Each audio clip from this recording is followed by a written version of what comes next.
আমাদের কাছে একটা ঘটনা রয়েছে, যে ঘটনাটা আমি পড়তে চাই। যেহেতু যে ঘটনাটি পাঠিয়েছেন তিনি আসতে পারেননি, আমি তার মতো করেই তার ঘটনাটি পড়ছি। লিখছেন আমাকে চারু। আসসালামু আলাইকুম রাসেল ভাই, আমি চারু। আমি এনাম মেডিকেল কলেজের প্রথম বর্ষের ছাত্রী। আমি মিরপুরে থাকি। আমার প্রোগ্রামে গিয়ে ঘটনাটি বলা সম্ভব হবে না, তাই ইমেইলটি ভালো লাগলে পড়ে শোনাবেন। আমি ভূতাপন আর রেডিও ফুর্তির একজন নিয়মিত শ্রোতা। বেশ কিছুদিন ধরেই লিখবো বলে ভাবছি, সময়ের জন্য হয় না। আমি তখন ক্লাস 6-এ পড়ি। আমার আব্বু চাকরিজীবী হওয়ার কারণে তখন আব্বু ঝিনাইদহতে ট্রান্সফার হয়েছিল এবং সেই সুবাদে আমরা পুরো ফ্যামিলি ওখানে সেটেল করেছিলাম। এবং আমরা দোতলার এক বাসায় ভাড়া উঠলাম। ভাড়াটে হিসেবে আমরা খুবই ভালোই ছিলাম, কারণ বাড়িওয়ালা এখানে থাকতেন না। তারা পুরো পরিবার ঢাকায় স্থায়ী ছিলেন। এইখানে তাদের বাড়ি দেখাশোনা করার জন্য এক চাচা থাকতেন নিচের তলাতেই। শুনেছি তিনি বাড়িওয়ালার দুঃসম্পর্কের ভাই হতেন। সেই সুবাদে আমরা পুরো বাড়িটির ছাদ দখলে রাখতাম। বাড়িটির বর্ণনা আগেই দিয়ে রাখি। বাড়িটি বেশ পুরনো ছিল, চারপাশে অনেক বন জঙ্গল, এবং তার মধ্যে বাড়িটির অবস্থান। আর কিছু চোখে না পড়লেও পাশের আম গাছটি বেশ চোখে লাগতো। বাড়িটির পাশের অনেকাংশেই গাছটি যেন ছায়া দিয়ে রেখেছে। বাড়িটিতে আমরা 3 বছর ছিলাম, কখনোই আম হতে দেখিনি। যাই হোক, আমরা ঘটনাটি শুরু আমাদের ঘটনাটি শুরু বাড়িতে ওঠার কিছুদিন পর থেকে আমার রুমটিতে আপু আর আমি থাকতাম। রুমে জানালাটি খুললেই আম গাছটি খুব চোখে পড়তো। আমরা মাঝে মধ্যে রাতে ঘুম ভাঙলেই নুপুরের শব্দ শুনতে পেতাম। মনে হতো কে যেন নুপুর পায়ে সারা ছাদ হেঁটে বেড়াচ্ছে। একদিনের ঘটনা বলি। আমার আমরা রাত রাত 2টায় ঘুম ভেঙে যাওয়ার পর মনে হলো কে যেন ছাদে নুপুর পরে হাঁটাহাঁটি করছে। আমি পানির জন্য ডাইনিং টেবিলের কাছে যাচ্ছিলাম। মনে হলো আমি যেভাবে এক পা করে এগোচ্ছি, ছাদ থেকে নুপুরের পাও সেই একইভাবে এগোচ্ছে। এবং কিরকম ফিলিংস ছিল, এখন আমি এটা লিখতে গিয়ে আমার হাত কাঁপছে। তারপর হাত থেকে গ্লাস পড়ে গেল আর শব্দ থেমে গেল। আমি কোনো রকমে গ্লাসটি তুলে খুব তড়িঘড়ি করে রুমের দিকে এগুতেই শব্দ আবার সেভাবে শুরু হয়ে গেল। এবার যেন আমার পাশে পাশে হাত ছিল। দরুদ শরীফ পড়ে খুব জোরে জোরে ওই গরমের ভেতরেও কাঁথা মুড়ি দিয়ে কখন যেন ঘুমিয়ে পড়েছিলাম। সকালে উঠে বিষয়টি বাসায় শেয়ার করার পরেই সবাই বিশ্বাস করলেও তেমন বিবেচনায় আনলো না। ছাদে গিয়ে অনেক দিন খোঁজাখুঁজি করলেও নুপুরের শব্দ হওয়ার মতো কোনো কারণ পাওয়া গেল না। আমাকে রোজ রাতে জমজম কূপের পানি পান করে ঘুমাতে বলল। সেভাবে কিছুদিন ভালোই ছিলাম। ঘটনাটি এখানে শেষ হয়ে গেলেই ভালো হতো। তার বেশ কিছুদিন পর এই ঘটনা প্রায় ভুলেই গিয়েছিলাম। আমার পরীক্ষা থাকার কারণে রাত জেগে পড়াশোনা করছিলাম। হঠাৎ ইলেকট্রিসিটি চলে যাওয়ার কারণে টেবিল ল্যাম্প জ্বালালাম। মনে হলো জানালাটি খুলে দিলে গরম কম লাগবে। জানালাটি খোলার সাথে সাথে মনে হলো আমার জানালার ঠিক ওপরে নুপুরের শব্দ হচ্ছে। শব্দটি যেন আস্তে আস্তে নিচের দিকে আসছিল। তারপর আমি শরীরের সব শক্তি দিয়ে টেবিলে উঠে আপুকে জাগালাম। আপু একই শব্দ অনুভব করলো। হঠাৎ বাতাসে ল্যাম্পটি টেবিলের ওপর থেকে নিচে ফেলে দিল। টেবিল ল্যাম্পটি বন্ধ হয়ে গেল। নুপুরের শব্দটি যেন আরো গাঢ় রূপ ধারণ করলো। আমি আর আপু দুজনকে জড়িয়ে ধরে চিৎকার করার চেষ্টা করলাম, কিন্তু মুখ দিয়ে কোনো শব্দ বের হচ্ছিল না। নুপুরের শব্দটি যেন জানালা দিয়ে ভেতরে চলে আসলো। তারপর আমাদের খুব কাছে এসে থেমে গেল। 5 থেকে 10 মিনিটের মতন আমরা জড়সড় হয়ে বসে থাকার পরে আমি উঠে টেবিল ল্যাম্পটি নিচ থেকে উঁচিয়ে জ্বালালাম। জানালাটি বন্ধ করার জন্য জানালার কাছে যাওয়ার পর ইচ্ছার বিরুদ্ধেও চোখ গাছের ওপর চলে গেল। যা দেখলাম তা যেন আর কেউ কখনো না দেখে। আম গাছের ডালের ওপর সাদা শাড়ি পরা অনেক বড় চুলের এক মেয়ে গাছের সাথে ঝুলে রয়েছে, এবং তার পায়ে নুপুর পরা ছিল। সে দড়িতে ঝুলছিল, মানে ফাঁসির দড়িতে ঝুলছিল, আর তার এক পা আর এক পায়ের সাথে লেগে নুপুরের শব্দ হচ্ছিল। তারপর কি দেখেছি মনে নেই। সকালে ঘুম ভেঙে নিজেকে বিছানায় আবিষ্কার করি। আমার চারপাশে বাসার সবাই, আপুও ছিল, সবাই জানতে চাইলো আপুকে কি হয়েছিল বলতে বললাম। মানে সবাই জানতে চাইলে আপুকে কি হয়েছিল বলতে বললাম। আমাকে অবাক করে দিয়ে বলল সে রাতে কি হয়েছিল সে কিছুই জানে না। আপনার কি সকালে ঘুম থেকে উঠে দেখে আমি টেবিলের পাশে অজ্ঞান হয়ে পড়ে আছি। আমি তারপর রাতের সব ঘটনা সবাইকে বললাম। সবাইকে বিষয়টি খুব চিন্তার মধ্যে ফেলে দিলে আব্বু বাসার নিচে চাচাকে বিষয়টি বললে তিনি বিষয়টি আমাদের সবাইকে বললেন। 7 বছর আগে যে রুমে আমরা থাকি সেই রুমে এক মেয়েকে তার হাজবেন্ড মার্ডার করে এবং তারপরে ওই আম গাছে ঝুলিয়ে রাখে, এবং তারপর থেকেই ওই রুমে যেই ভাড়াটিয়া আসে সেই ওই মেয়েটিকে দেখতে পায়। ঘটনাটি শুনে সবাই বাড়িটি ছেড়ে দিই। সবকিছু জানার পর আব্বু ছেড়ে দেয়, সবাই সবকিছু জানার পর আব্বুও বাড়িটি ছেড়ে দেয়। তারপর আমি আর কখনো তেমন কিছু ফিল না করলেও এখনো জানালা খোলা অবস্থায় ঘুমাতে পারি না। মনে হয় আবার হয়তো কিছু দেখেছেন। এই ছিল বলে শোনালেন। আপনাদের কারো এই মুহূর্তে যদি জানালা খোলা থাকে আপনারা হয়তো একটু একটু হলেও ভয় অনুভব করবেন, এবং সেটাই স্বাভাবিক। এবং আশা করছি যে এই ঘটনাটি আপনাদের ভালো লেগেছে। যাই হোক, ঘটনায় আমাদের সাথে একজন অতিথি এই মুহূর্তে আছেন, যিনি বাংলাদেশে খুব অল্প সময়ের জন্য আছেন। তিনি বেসিক্যালি পড়াশোনা করেন মালয়েশিয়াতে, এবং সেখানেই তিনি থাকেন, এবং এখানে ছুটিতে এসেছেন। কষ্ট করে মাঝখানে এই সময়টাতে, এই ছুটির সময়টাতে উনি সময় করে এসেছেন প্রথমে আপনাদের সাথে তার জীবনে ঘটে যাওয়া এক অদ্ভুত ঘটনা শেয়ার করতে। তো আমরা সেই ঘটনা দিয়ে শুরু করবো। আমাদের সাথে অনেকদিন পরে আজকে জয়েন করেছেন বাবু ভাই, এবং আরো অনেকেই রয়েছেন যাদের ঘটনা আপনারা অনেক বেশি পছন্দ করেন। তো একটা একটা করে আমরা যাই। আমরা শুরুতে যাচ্ছি আমাদের প্রথম অতিথির কাছে। আপনার নামটা একটু প্লিজ বলবেন, কি নাম আপনার? আমি মাহাদি শাওন। শাওন। শাওন, আপনি তো মালয়েশিয়াতে থাকেন, এবং আর কতদিন আছেন বাংলাদেশে? আমি নেক্সট মান্থের চলে যাব। নেক্সট মান্থ চলে যাবেন। ওকে। তো খুব অল্প সময়ের জন্য দেশে এসেছেন, তারপরেও কষ্ট করে আমাদের এখানে এসেছেন, এই জন্য আপনাকে অনেক ধন্যবাদ। আপনি একটা ঘটনা বলছিলেন, আমি তো শুনেছি ঘটনাটা। ঘটনাটা ঘটেছিল কোথায়? ঘটনাটা ঘটেছিল এটা মালয়েশিয়ার গ্যান্টিন আইল্যান্ড নামক একটা জায়গা, ওইখানে টুরিস্ট প্লেস বেসিক্যালি, তাই না? তো ওইখানে ঘটনাটা আমরা একদম শুরু থেকেই যাই। মানে ওইটা তো একটা সুন্দর জায়গা, সবাই যায় সেখানে মানে ঘোরাঘুরি করতেই, কিন্তু ওই মানে জায়গাটা এমনিতে টুরিস্টরা কি জানে যে ঘটনাটা, মানে এই জায়গাটা বেশ বিপজ্জনক বা এরকম কিছু টুরিস্টরা জানেন? হ্যাঁ, টুরিস্টরাও জানে, কারণ এরকম অনেক টুরিস্ট অনেক সময় এরকম ঘটনা ঘটনা face করেছেন। ফেস করে। আচ্ছা। তো আপনার মানে ওইখানে আপনার জানা কোনো ঘটনা আছে কিনা? ওইখানে আপনার সাথে তো যে ঘটনা ঘটেছে সেটা আমরা শুনবোই, কিন্তু আপনার জানা কোনো ঘটনা আছে কিনা ওইখানকার? আসলে এরকম অনেক ঘটনাই শুনছি যে এরকম বিভিন্ন ধরনের ওখানে অ্যাক্সিডেন্ট হয় বিভিন্ন টাইপের, কিন্তু তখনও ওইভাবে আমি আসলে বিলিভ করতাম না এসবের উপর। কিন্তু যখন আমার নিজের সঙ্গে হলো তখন তো একটা কি বলবো আসলে জিনিসটার উপর আসলে শুনি কি হয়েছিল সেদিন। ঘটনাটা হচ্ছে যে 2012 সালের আহ, এপ্রিলের দিকের ঘটনা। যা এরকম আমরা 4 ফ্রেন্ডস একই সময় আমরা ওই ক্যান্টিনের উদ্দেশ্যে মানে হঠাৎ করে গাড়ি নিয়ে বের হয়ে যাই।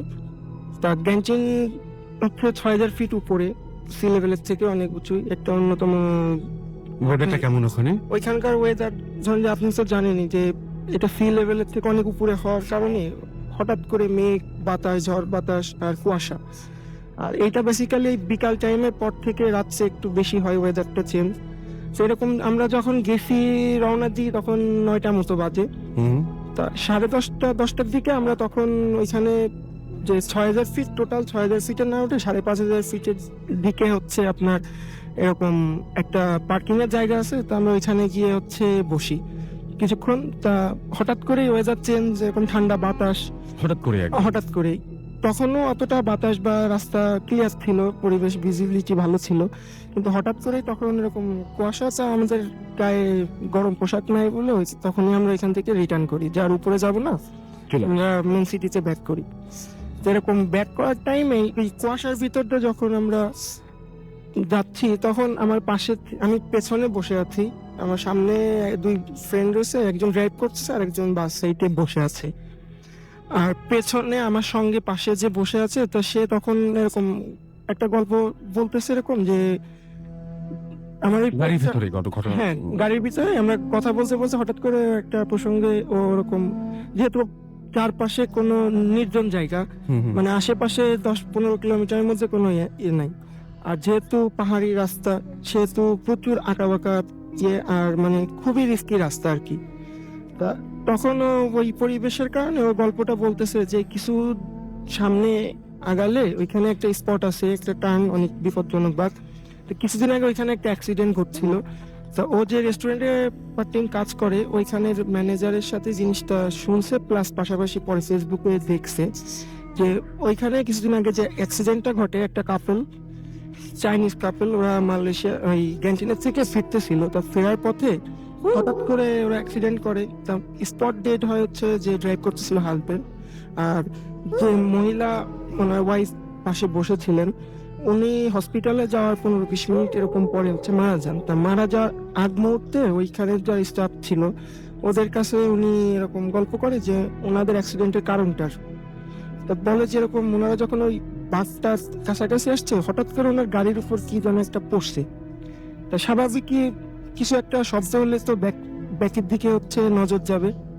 তা তখন ওরা লুকিং গ্লাসে পেছনের দিকে দেখে যে কুয়াশার মধ্যে দেখতেছে, আর পেছনের যে লাইটের ইয়ে ওতে বোঝা যাচ্ছে যে কুয়াশার মধ্যে কিছু একটা ধরে ঝুলতেছে ওদের পেছন সাইডটা। তা ওই দেখতে গিয়ে ওরা হচ্ছে মানে ওই খাদের দিকে গাড়ি চলে যাচ্ছে বলে হার্ট ব্রেক করে, ওই টাইমে হচ্ছে গাড়িটা হলো পাল্টি নেই নিলে ওই স্পটে হচ্ছে যে ড্রাইভ করতেছিল সে মারা যায়। আর এই যে ওনার ওয়াইফ ছিলেন উনি হসপিটালে যাওয়ার পরে হচ্ছে মারা যাওয়ার আগে মানে এই কথাটা বলে। তো পরবর্তীতে যেহেতু বিপজ্জনক রাস্তা ওইখানে প্রতিটা মোড়ে সিকিউরিটি ক্যামেরা আছে। পরবর্তীতে ওই অ্যাক্সিডেন্টের পরে ক্যামেরার ফুটেজে দেখা গেছে যে ওই গাড়িটা অ্যাক্সিডেন্ট হওয়ার কয়েক সেকেন্ড আগের মুহূর্তে যে ওই যে ফুটেজটা যে গাড়ির পেছনে কুয়াশার মধ্যে যে কিছু একটা ধরে ঝুলতেছে, কিছু একটা ধরে ঝুলতেছে একটু বোঝা যাচ্ছে, অ্যাকচুয়ালি বোঝা যাচ্ছে না যে কি জিনিসটা।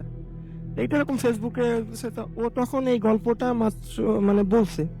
তো ওই টাইমে আমাদের গাড়ি চলতেছে আর কিছু দূর পরে এরকম ওই জায়গাটা আসতেছে।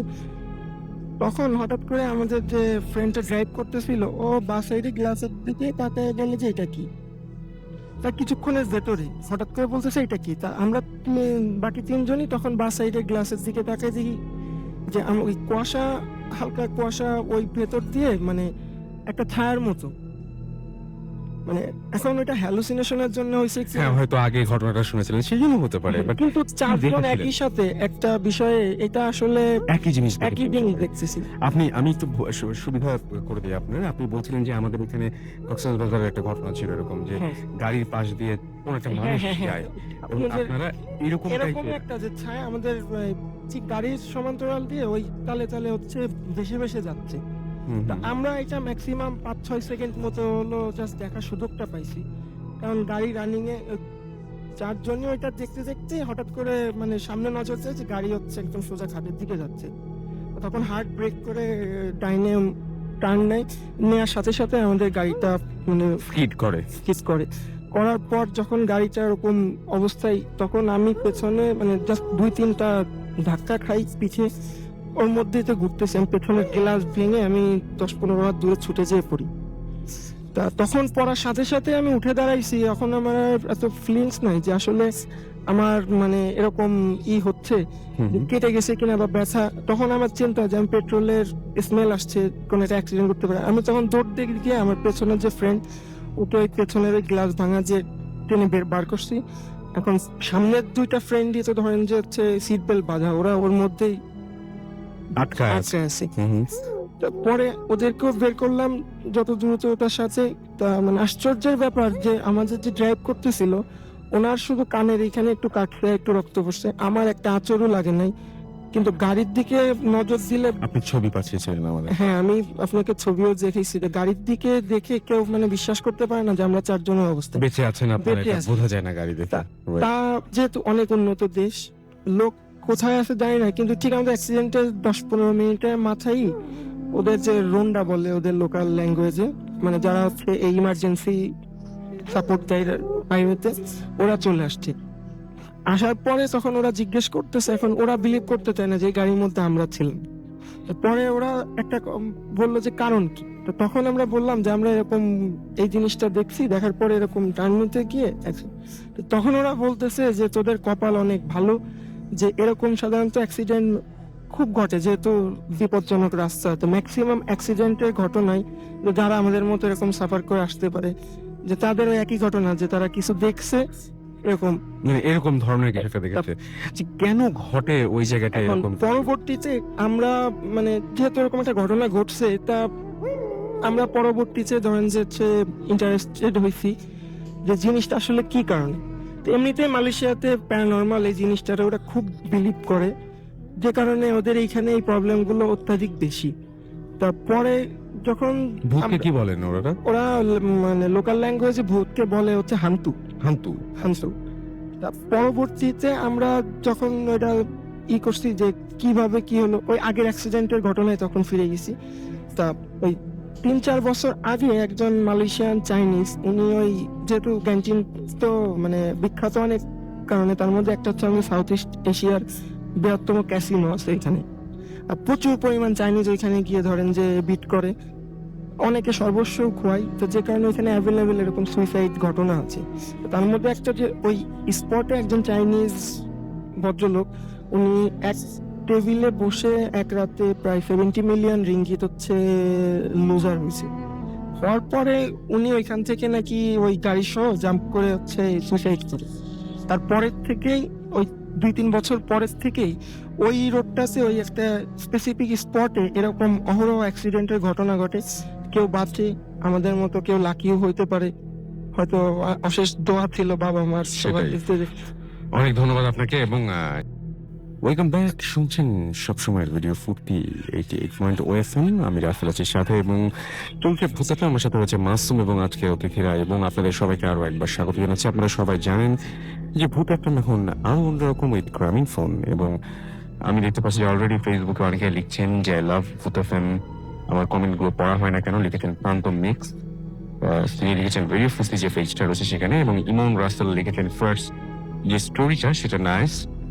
এবি শিশির আমাদের এসএমএস করেছেন, তিনি বলছেন যে ভাইয়া স্টোরিটা ভালো লাগছে, এবং তারা অনেকেই শুনছেন এখানে। গোল্ডেন বয় আমাদের এসএমএস করেছেন, কমেন্ট করেছেন এখানে, এবং তার কাছেও ভালো লাগছে।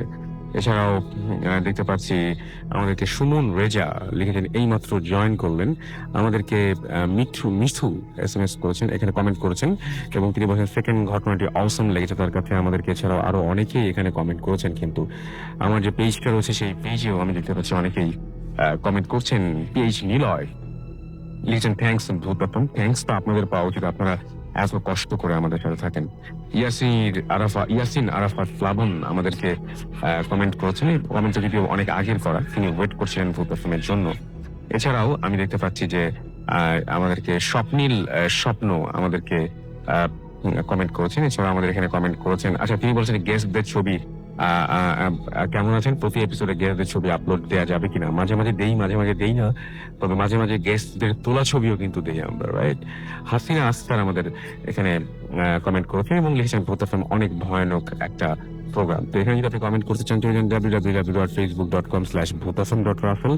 এছাড়াও রয়েছে www.facebook.com/radio.furti। এই দুটো পেজে কিন্তু অরিজিনাল, এবং একটা রেডিও ফুর্তির এবং একটা আমার, সুতরাং এই দুটো পেজেই আপনারা জানাতে পারেন আপনাদের সমস্ত কথাগুলো, এবং আমরা সারা বছর সারা সপ্তাহ বা বিশেষ করে সারা সপ্তাহ আপনাদের এই সপ্তাহে পাঠানো কমেন্ট গুলো কিন্তু আমরা সারা সপ্তাহ ধরে চেক করি এবং দেখি যে ধীরে ধীরে ধীরে ধীরে বাড়ছে। অনেকে হয়তো এখন শুনছেন না, হয়তো অনেকে পরেও শোনেন এবং তারপরে কমেন্ট করেন, দ্যাটস গুড।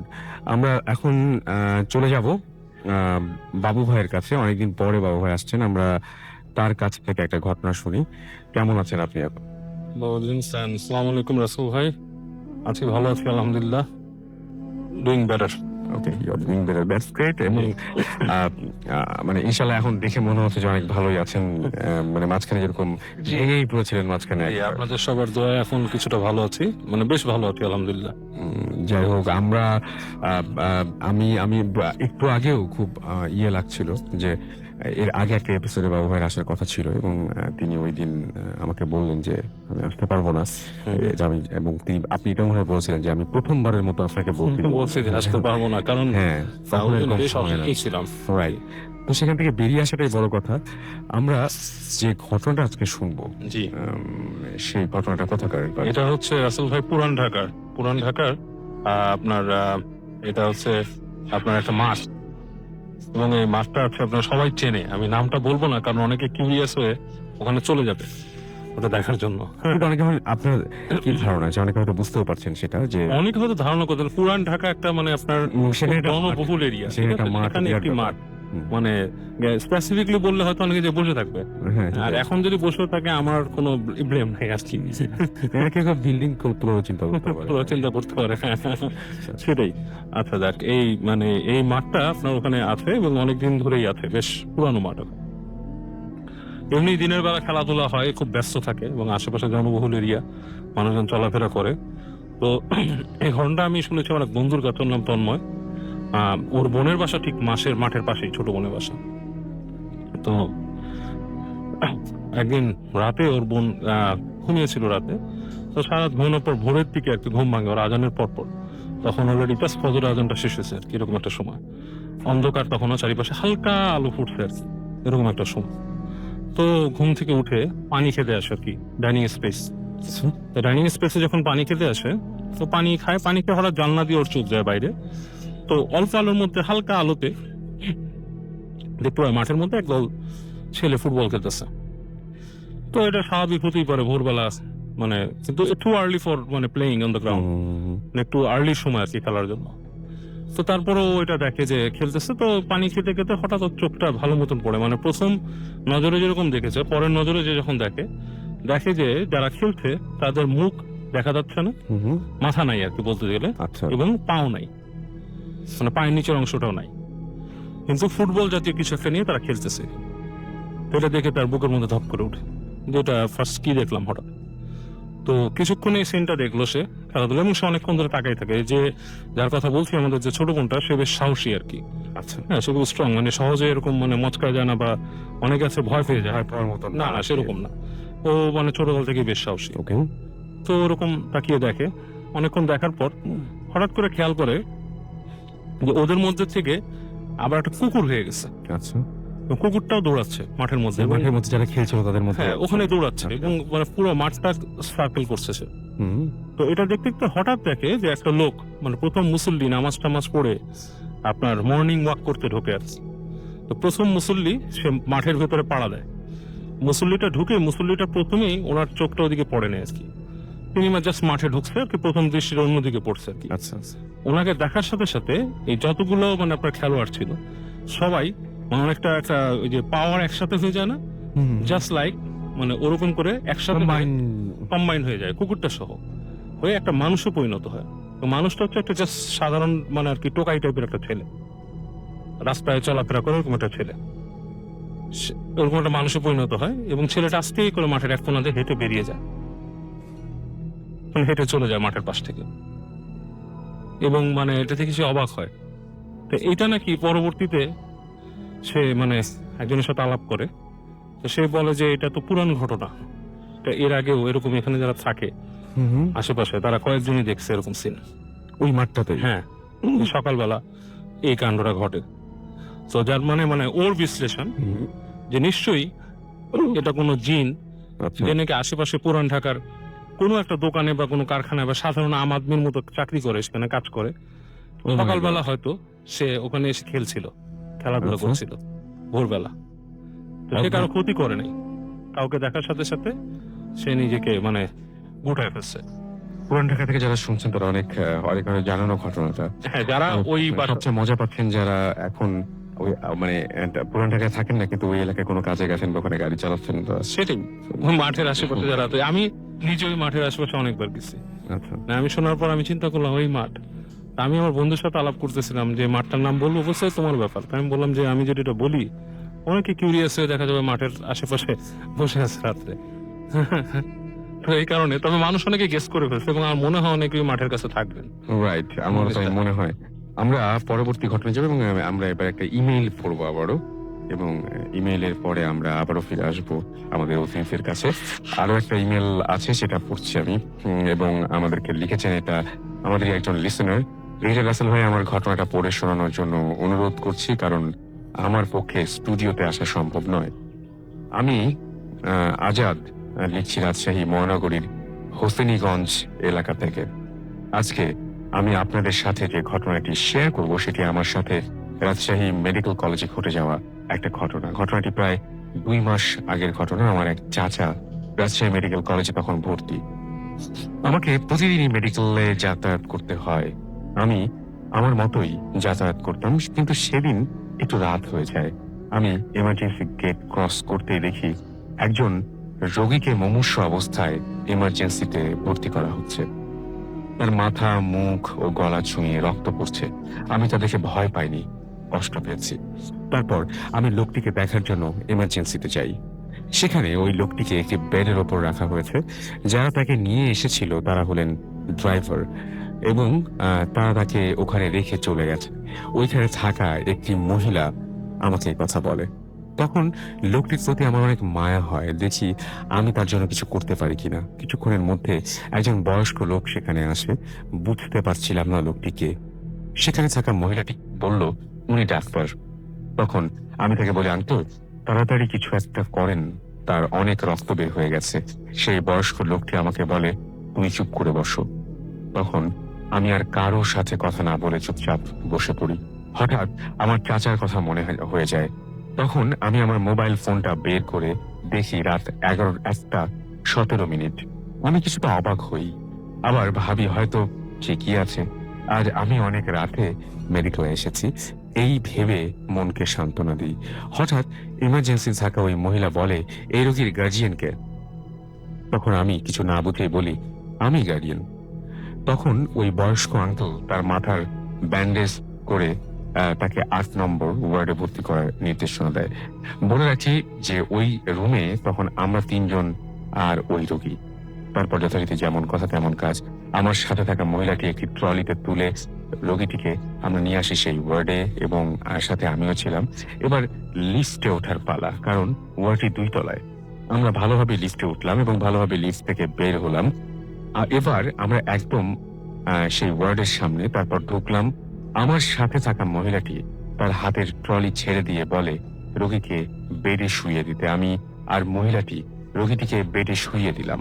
তারপর মহিলাটি আমাকে রোগীর পাশে বসতে বলে এবং তার কাজে চলে যায়। অবাক করার কথা হলো, ওই ওয়ার্ডে আমি এবং ওই রোগীটি ছাড়া আর কেউ নেই। আমি একটু ভয় পাই, কি ব্যাপার, কেউ নেই কেন? তখন আমি জোরে জোরে চিৎকার করি এবং কেউ আসে না। তখন আমি আমার মোবাইল ফোনের সময় দেখি রাত 2:09। এবার আমি আমার চাচার ওখানে যাবার উদ্দেশ্যে রওনা দেব। তখনই ঘটলো মূল ঘটনা। আমি যেমনই ওই রোগীটির পাশ দিয়ে বের হতে যাব, সে আমার বাম হাত দিয়ে আমার এক হাত চিপে ধরে এবং আমি তার দিকে তাকিয়ে চিৎকার করে অজ্ঞান হয়ে যাই। পরে যখন আমার জ্ঞান ছেড়ে, তখন আমি আমার চাচার ওয়ার্ডে। অনেকজন লোক আমাকে ঘিরে ছিল। তারা আমাকে বলে আমি নাকি একটা পরিত্যক্ত জায়গায় পড়েছিলাম। আমি ওই রোগীটির খোঁজ করলে জানতে পারি রোগীটি ওই ওয়ার্ডে সেদিন সকালে মারা গিয়েছিল। এই কথা শুনে আমি অসুস্থ হয়ে পড়ি। কিছুদিন পরে আমি ওই মহিলাটিকে অনেক খোঁজাখুঁজি করি, কিন্তু তার কোনো সন্ধান পাইনি। আমার ঘটনাটা যদি ভালো লাগে তাহলে অবশ্যই শেয়ার করবেন। সেদিন রাতে কি হয়েছিল সেটা আমরা জানি না। আজাদ যেটা লিখেছেন, এবং তিনি লিখেছেন মোহাম্মদ আজাদ রহমান, রাজশাহী কলেজ, গ্রাম হুসেনীগঞ্জ, থানা বোয়ালিয়া, জেলা রাজশাহী। তারপরে তাদের মোবাইল নাম্বারটি দেওয়া আছে। তো এই হচ্ছে ঘটনা, এবং পুরো জিনিসটা হ্যালুসিনেশন হতে পারে, পুরো জিনিসটা হয়তো ঘটেইনি।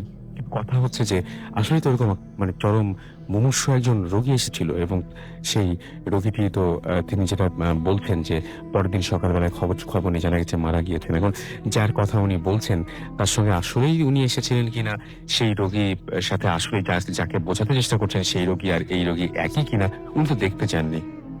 ঘটনাটা আসলে কি ঘটেছিল এটা অজানাই থেকে যায়। যাই হোক, আমি আশা করব যে মানে আর যে ঘটনাটা সবচেয়ে বেশি অস্বাভাবিক লাগে সেটা হচ্ছে যে আমি দেখেছি যে আমাদের আমাদের অনেকেরই অনেক ধারণা থাকা সত্ত্বেও আমি দেখেছি যে সাধারণত উনি যেগুলো বলছেন সেই বর্ণনার সাথে একটা হসপিটালে একটা পেশেন্টকে নিয়ে যাওয়ার পরে বেশ লোকজন সবসময় ওয়ার্ড জমজমাট থাকে কিন্তু, এবং সবসময় কোনো সময় হসপিটাল আমি দেখি না যে মনে হয় না যে রাত হয়েছে। সারাক্ষণই সবাই ব্যস্ত, এবং কোনো না কোনো জায়গায় ডাক্তাররা কোনো রোগীকে ট্রিটমেন্ট দিচ্ছেন। সবসময় এরকম একটা ব্যস্ততা থাকে। সুতরাং উনি এরকম যে শুনছেন একটা ওয়ার্ডের কথা বললেন, সেটা খুব ভয়ঙ্কর, এবং হয়তো পুরো জিনিসটা আপনার মাথার মধ্যে ঘটেছে, কিন্তু জিনিসটা যিনি ওই মুহূর্তে এক্সপিরিয়েন্স করেছেন তার জন্য তো বেশ ভয়াবহ। যাই হোক, আমরা একটা ছোট্ট বিরতিতে আবারও যাবো এবং বিরতির পরে আবারও ফিরে আসবো। সেই পর্যন্ত আমাদের সাথেই থাকবেন এবং আমি আরো একবার বলছি, আমাদের SMS পাঠাতে হলে মোবাইলের মেসেজ অপশনে গিয়ে টাইপ করুন ফুর্তি, FOORTI ফুর্তি, স্পেস দিয়ে লিখুন আপনার নাম, স্পেস দিয়ে আপনার মেসেজ পাঠিয়ে দিন 9840 নাম্বারে। আমাদের ইমেল করতে চাইলে আমাদের ইমেল অ্যাড্রেস হচ্ছে bhfm@radiofurti.fm, which is BHWTFM@radioFORTI.fm। আপনার নাম, ঠিকানা এবং ফোন নাম্বার সহ আপনার জীবনে ঘটে যাওয়া সেরা ঘটনাটি লিখে পাঠিয়ে দিন আমাদের কাছে। এবং যারা ফেসবুকে আমাদের সাথে কানেক্টেড থাকতে চান, চলে যান www.facebook.com/radio.furti অথবা www.facebook.com/bhutfm.russell। একটা ছোট্ট বিরতি এবং তারপরে অডিও ক্লিপ শুনে আবারও ফিরে আসবো।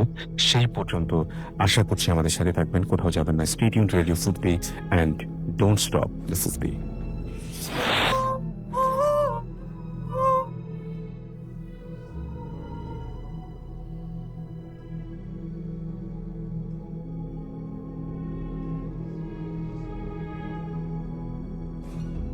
হ্যালো রাসুল ভাই, আমার নাম রুটম।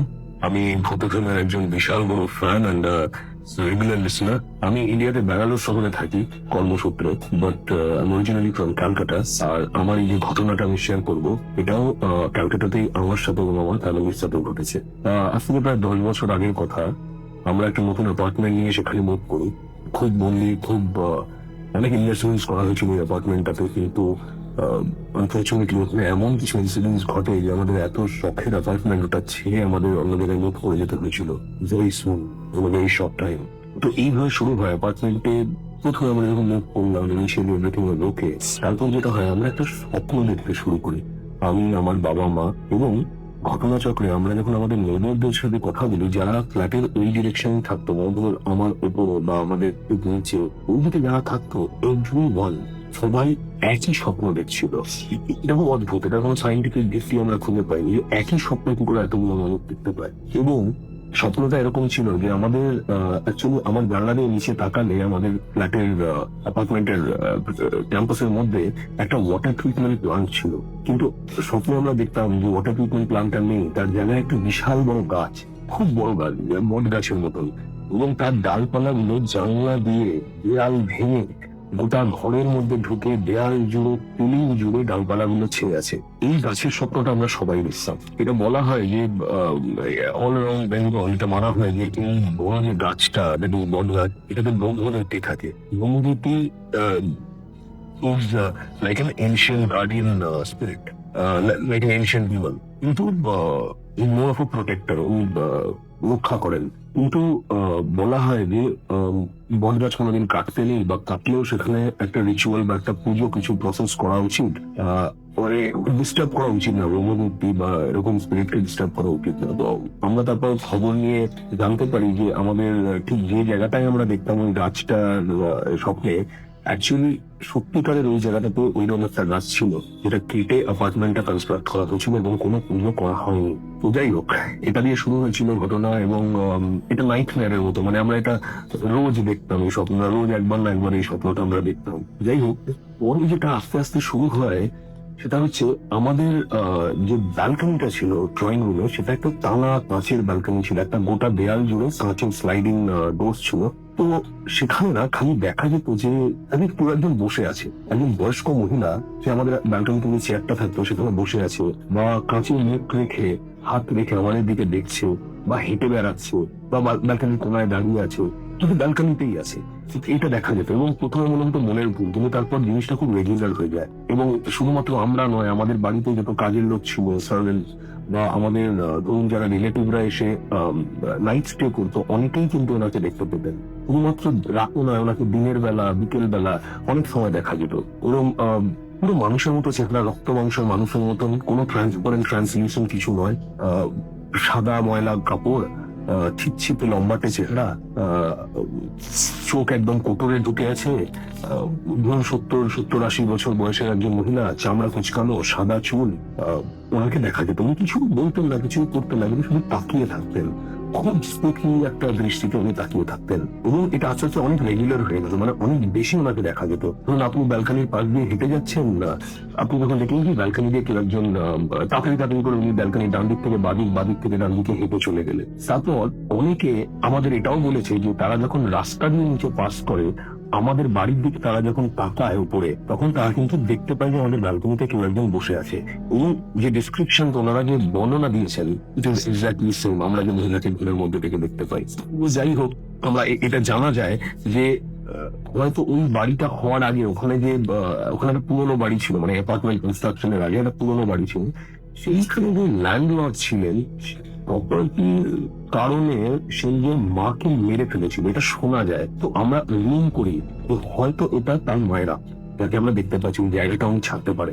যাই হোক, এরপর কি হয়, ধীরে ধীরে আমি চিরকালই প্যারানর্মাল এনথুজিয়াস্ট, আমি খুব ডেমোনোলজি নিয়ে পড়াশোনা শুরু করি। প্রচুর সিনেমা দেখার পর আমি আস্তে আস্তে একটা সাবজেক্ট ওটা আমি পড়তে থাকি ডিমন। কিন্তু আর ডেমোনোলজিতে এটা বলা হয় যে আপনি যত ওগুলো নিয়ে পড়বেন, আপনি একটা ম্যাগনেট বা একটা চুম্বকের মতন হয়ে যাবে। মানে আপনি এই যাদের নিয়ে পড়ছেন সেই এন্টিটিতে, সেই সত্তাগুলোকে আপনি নিজের প্রতি অ্যাট্রাক্ট করবেন। এবং এটাই আমার সাথে হচ্ছিল। আমি রাতে যখন ঘুমোতে যেতাম, আমার মনে হতো আমার পাশে বিছানায় এসে কেউ একটা শুলো, মানে কেউ বিছানায় উঠলো, আস্তে করে একটু নড়লো, নিজেকে রিপোজিশন করলো, কেউ আমার পাশে শুয়ে আছে। কিন্তু এত ভয় পেতাম, কাঠ হয়ে ভয় শুয়ে থাকতাম, আমি ঘুরে তাকাতামও না একবারও, আমি ভয় পেতাম আমি এটা। তো যাই হোক, এটা অনেক দিন ধরে আমার সাথে এই জিনিসটা করছিল।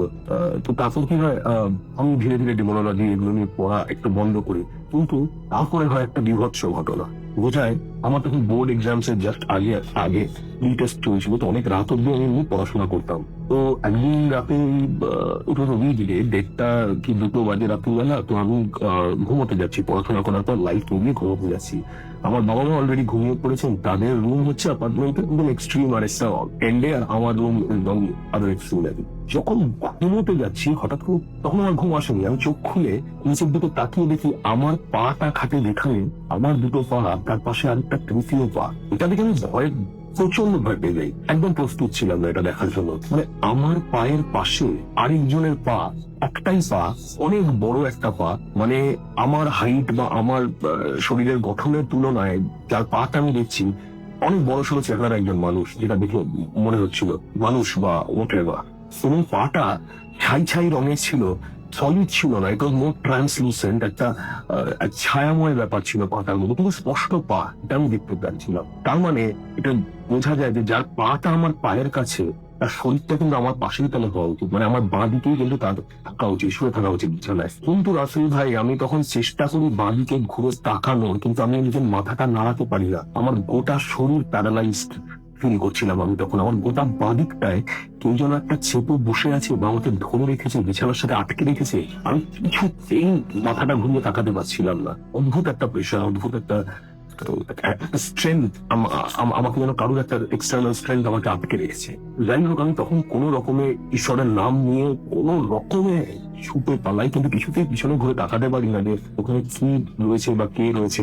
এবং কোনো রকমে আমি বাবা মার ঘরে চলে যাই। এবং আমি আর তারপর থেকে একা শুনি, আমার পরীক্ষার সময় ছিল, তো আমি তারপর থেকে একা একদমই শুনি। এবার কি হয়, আমাদের একজন ফ্যামিলি অ্যাস্ট্রোলজার আছে, উনি একদিন আমাদের বাড়িতে এলেন। উনি স্পিরিচুয়াল গাই, খুব আধ্যাত্মিক মানুষ। উনি বাড়িটাতে ঢুকে বললেন যে এই বাড়িটার বাস্তু ঠিক নয়, এই বাড়িটাতে একটা অদ্ভুত নেগেটিভ এনার্জি বা একটা খারাপ কিছু আছে, তোরা যত শীঘ্রই পারি সেখান থেকে চলে যা, আর যদি নাও যাস জানি এখান থেকে বেশি দিন থাকতে পারবে না। আমাদের খুব দুঃখ হয়, কারণ খুব শখের অ্যাপার্টমেন্ট ছিল, আমাদের খুব মনের মতো সাজিয়েছিল অ্যাপার্টমেন্টটা। তো যাই হোক, এরপর থেকে কি হয়, আমরা দেখতে পারি এই বাড়িটাতে আমাদের সাথে কোনো কিছু ভালো হচ্ছিল না, কোনো সাকসেস আসছিল না।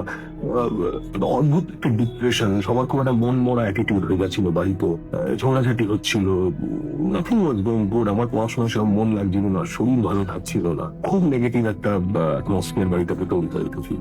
এরপর থেকে কি হয়, এই অ্যাক্টিভিটি গুলো বাড়িটায় বাড়তে থাকে, যে আমরা বাড়িতে কেউ একা থাকলে খালি ফিল হয় যে পাশের ঘরে যেন কেউ আছে, হাঁটা চলার আওয়াজ পাই, রান্নাঘরে বাসন নাড়ার আওয়াজ আসছে, কল খোলার আওয়াজ হচ্ছে, বাথরুমের দরজাটা যেন কেউ বন্ধ করে দিল, ফ্রিজ খোলার আওয়াজ হচ্ছে। এবং এটা একজনের সাথে হলে আমি বুঝলাম এটা ইলিউশন, কিন্তু বা কোন রকমের মনের ভুল, কিন্তু এটা সবার সাথে হচ্ছিল। বাড়িতে যেই একা থাকতো সেই কিন্তু একই জিনিস ফিল করতো। আর আমার মা খুব লজিক্যাল মানুষ, তিনি কখনোই এটা প্যারানর্মাল অ্যাঙ্গেল থেকে ভাবেন না, বা শি ওয়াজ স্ক্যার্ড। তো যাই হোক, উপরে আমরা খুব ভেতরে যাই, আর আমরা ভাবি যে না, বাড়িটা বিক্রি করে আমরা শহরের অন্য একটা দিকে মুভ করে যাবো।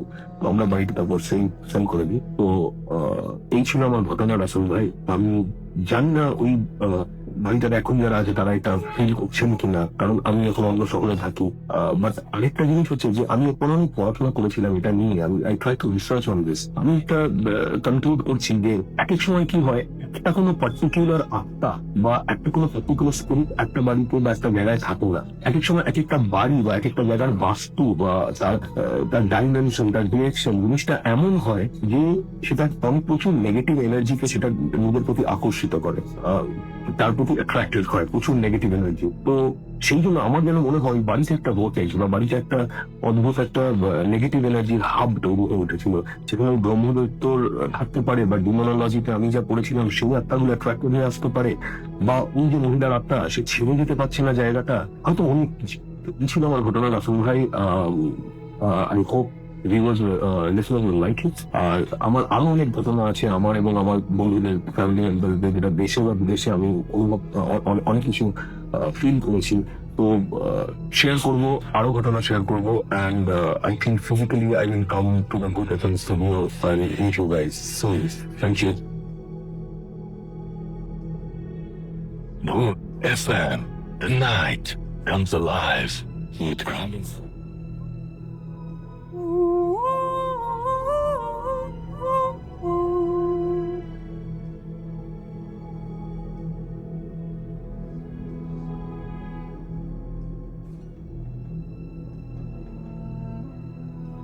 Welcome back. শুনছেন সবসময় রেডিও ফুর্তি আর চলছে ভূত FM।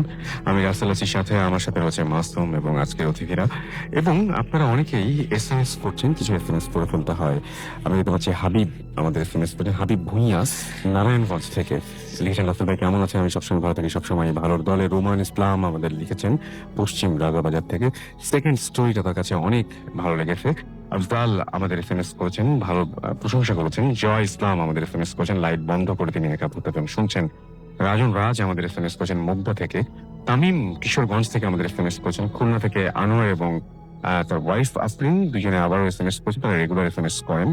এবং আমাদেরকে এছাড়াও SMS করেছেন অর্পণ এবং লাস্ট যে ঘটনাটা সেটা তার কাছে চরম লেগেছে আমাদেরকে। এছাড়াও রিদি SMS করেছেন, লিখেছেন লাভ ভূত FM। আমাদেরকে সাব্বির SMS করেছেন আমাদেরকে। এছাড়াও মিঠু চাটমোহর থেকে। এছাড়াও আমাদেরকে ব্লু ফেরি SMS করেছেন।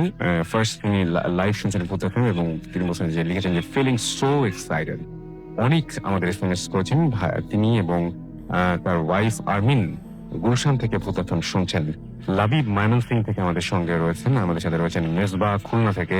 এছাড়াও আমাদের সাথে রয়েছেন এই মুহূর্তে দেখতে পাচ্ছি টিজে শিফ নোবেল এবং তারা ঢাকার নাজিমউদ্দিন রোড থেকে আমাদের সাথে রয়েছেন।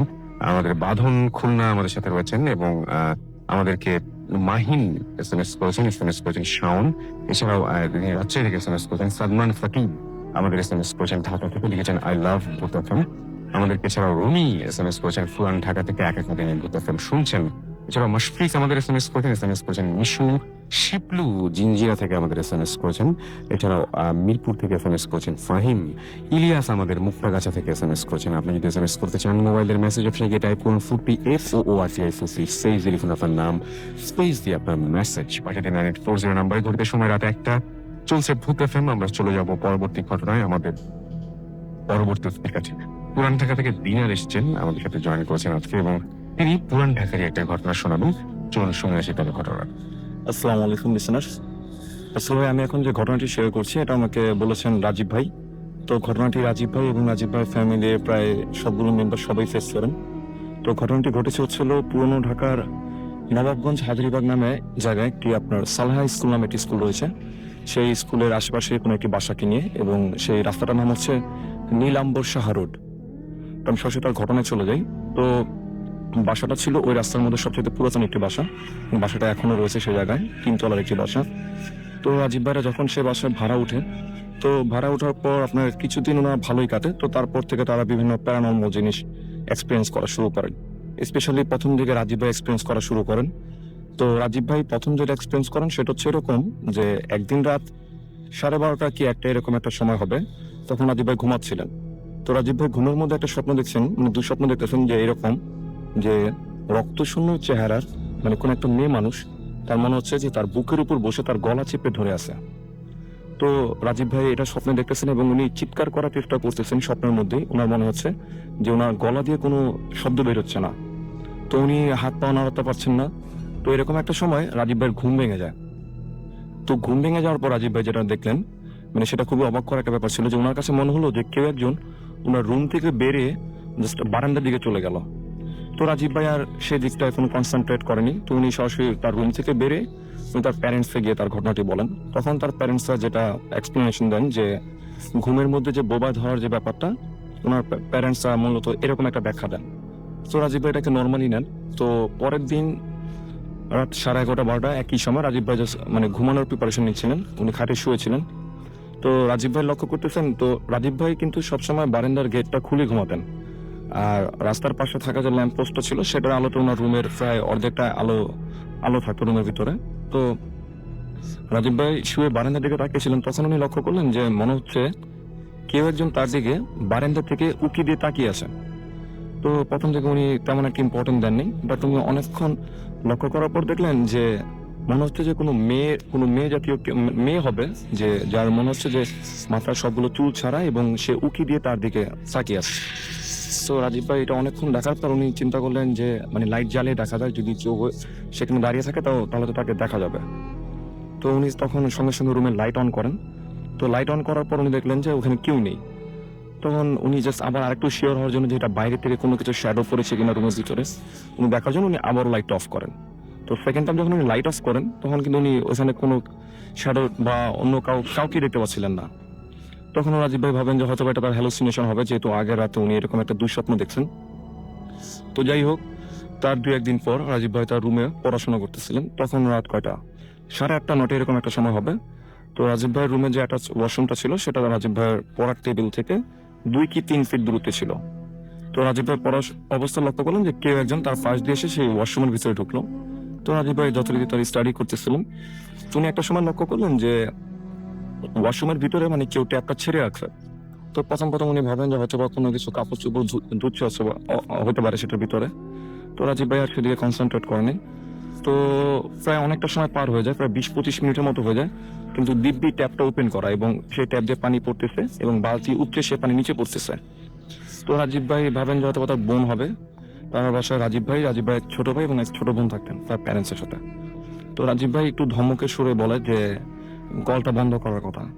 তো ওই সময় রাজীব ভাই যেটা মানে ওয়াশরুমের দরজার দিকে তাকে যেটা দেখে সেটা খুবই অবাক করার ব্যাপার ছিল, যে উনি দেখলেন যে ওয়াশরুমের দরজাটা দিব্যি খোলা। মানে যদি কেউ ভিতরে গিয়ে থাকে তাহলে তো দরজাটা ভিতরে বন্ধ করা থাকবে, আর যদি কেউ বের হয়ে যায় মানে অ্যাটলিস্ট ওই ট্যাপটা ওপেন করা যাবে না এবং তাকে ফেস হয়ে যেতে হবে। তো রাজীব ভাই তখন ওয়াশরুমে গিয়ে দেখে যে ট্যাপ দিয়ে পানি পড়তেছে। তো উনি ট্যাপটা ক্লোজ করে দেয়, বন্ধ করে দেওয়ার পর ওনার আম্মাকে গিয়ে বলে যে ওনার ওয়াশরুমে কে গেছেন।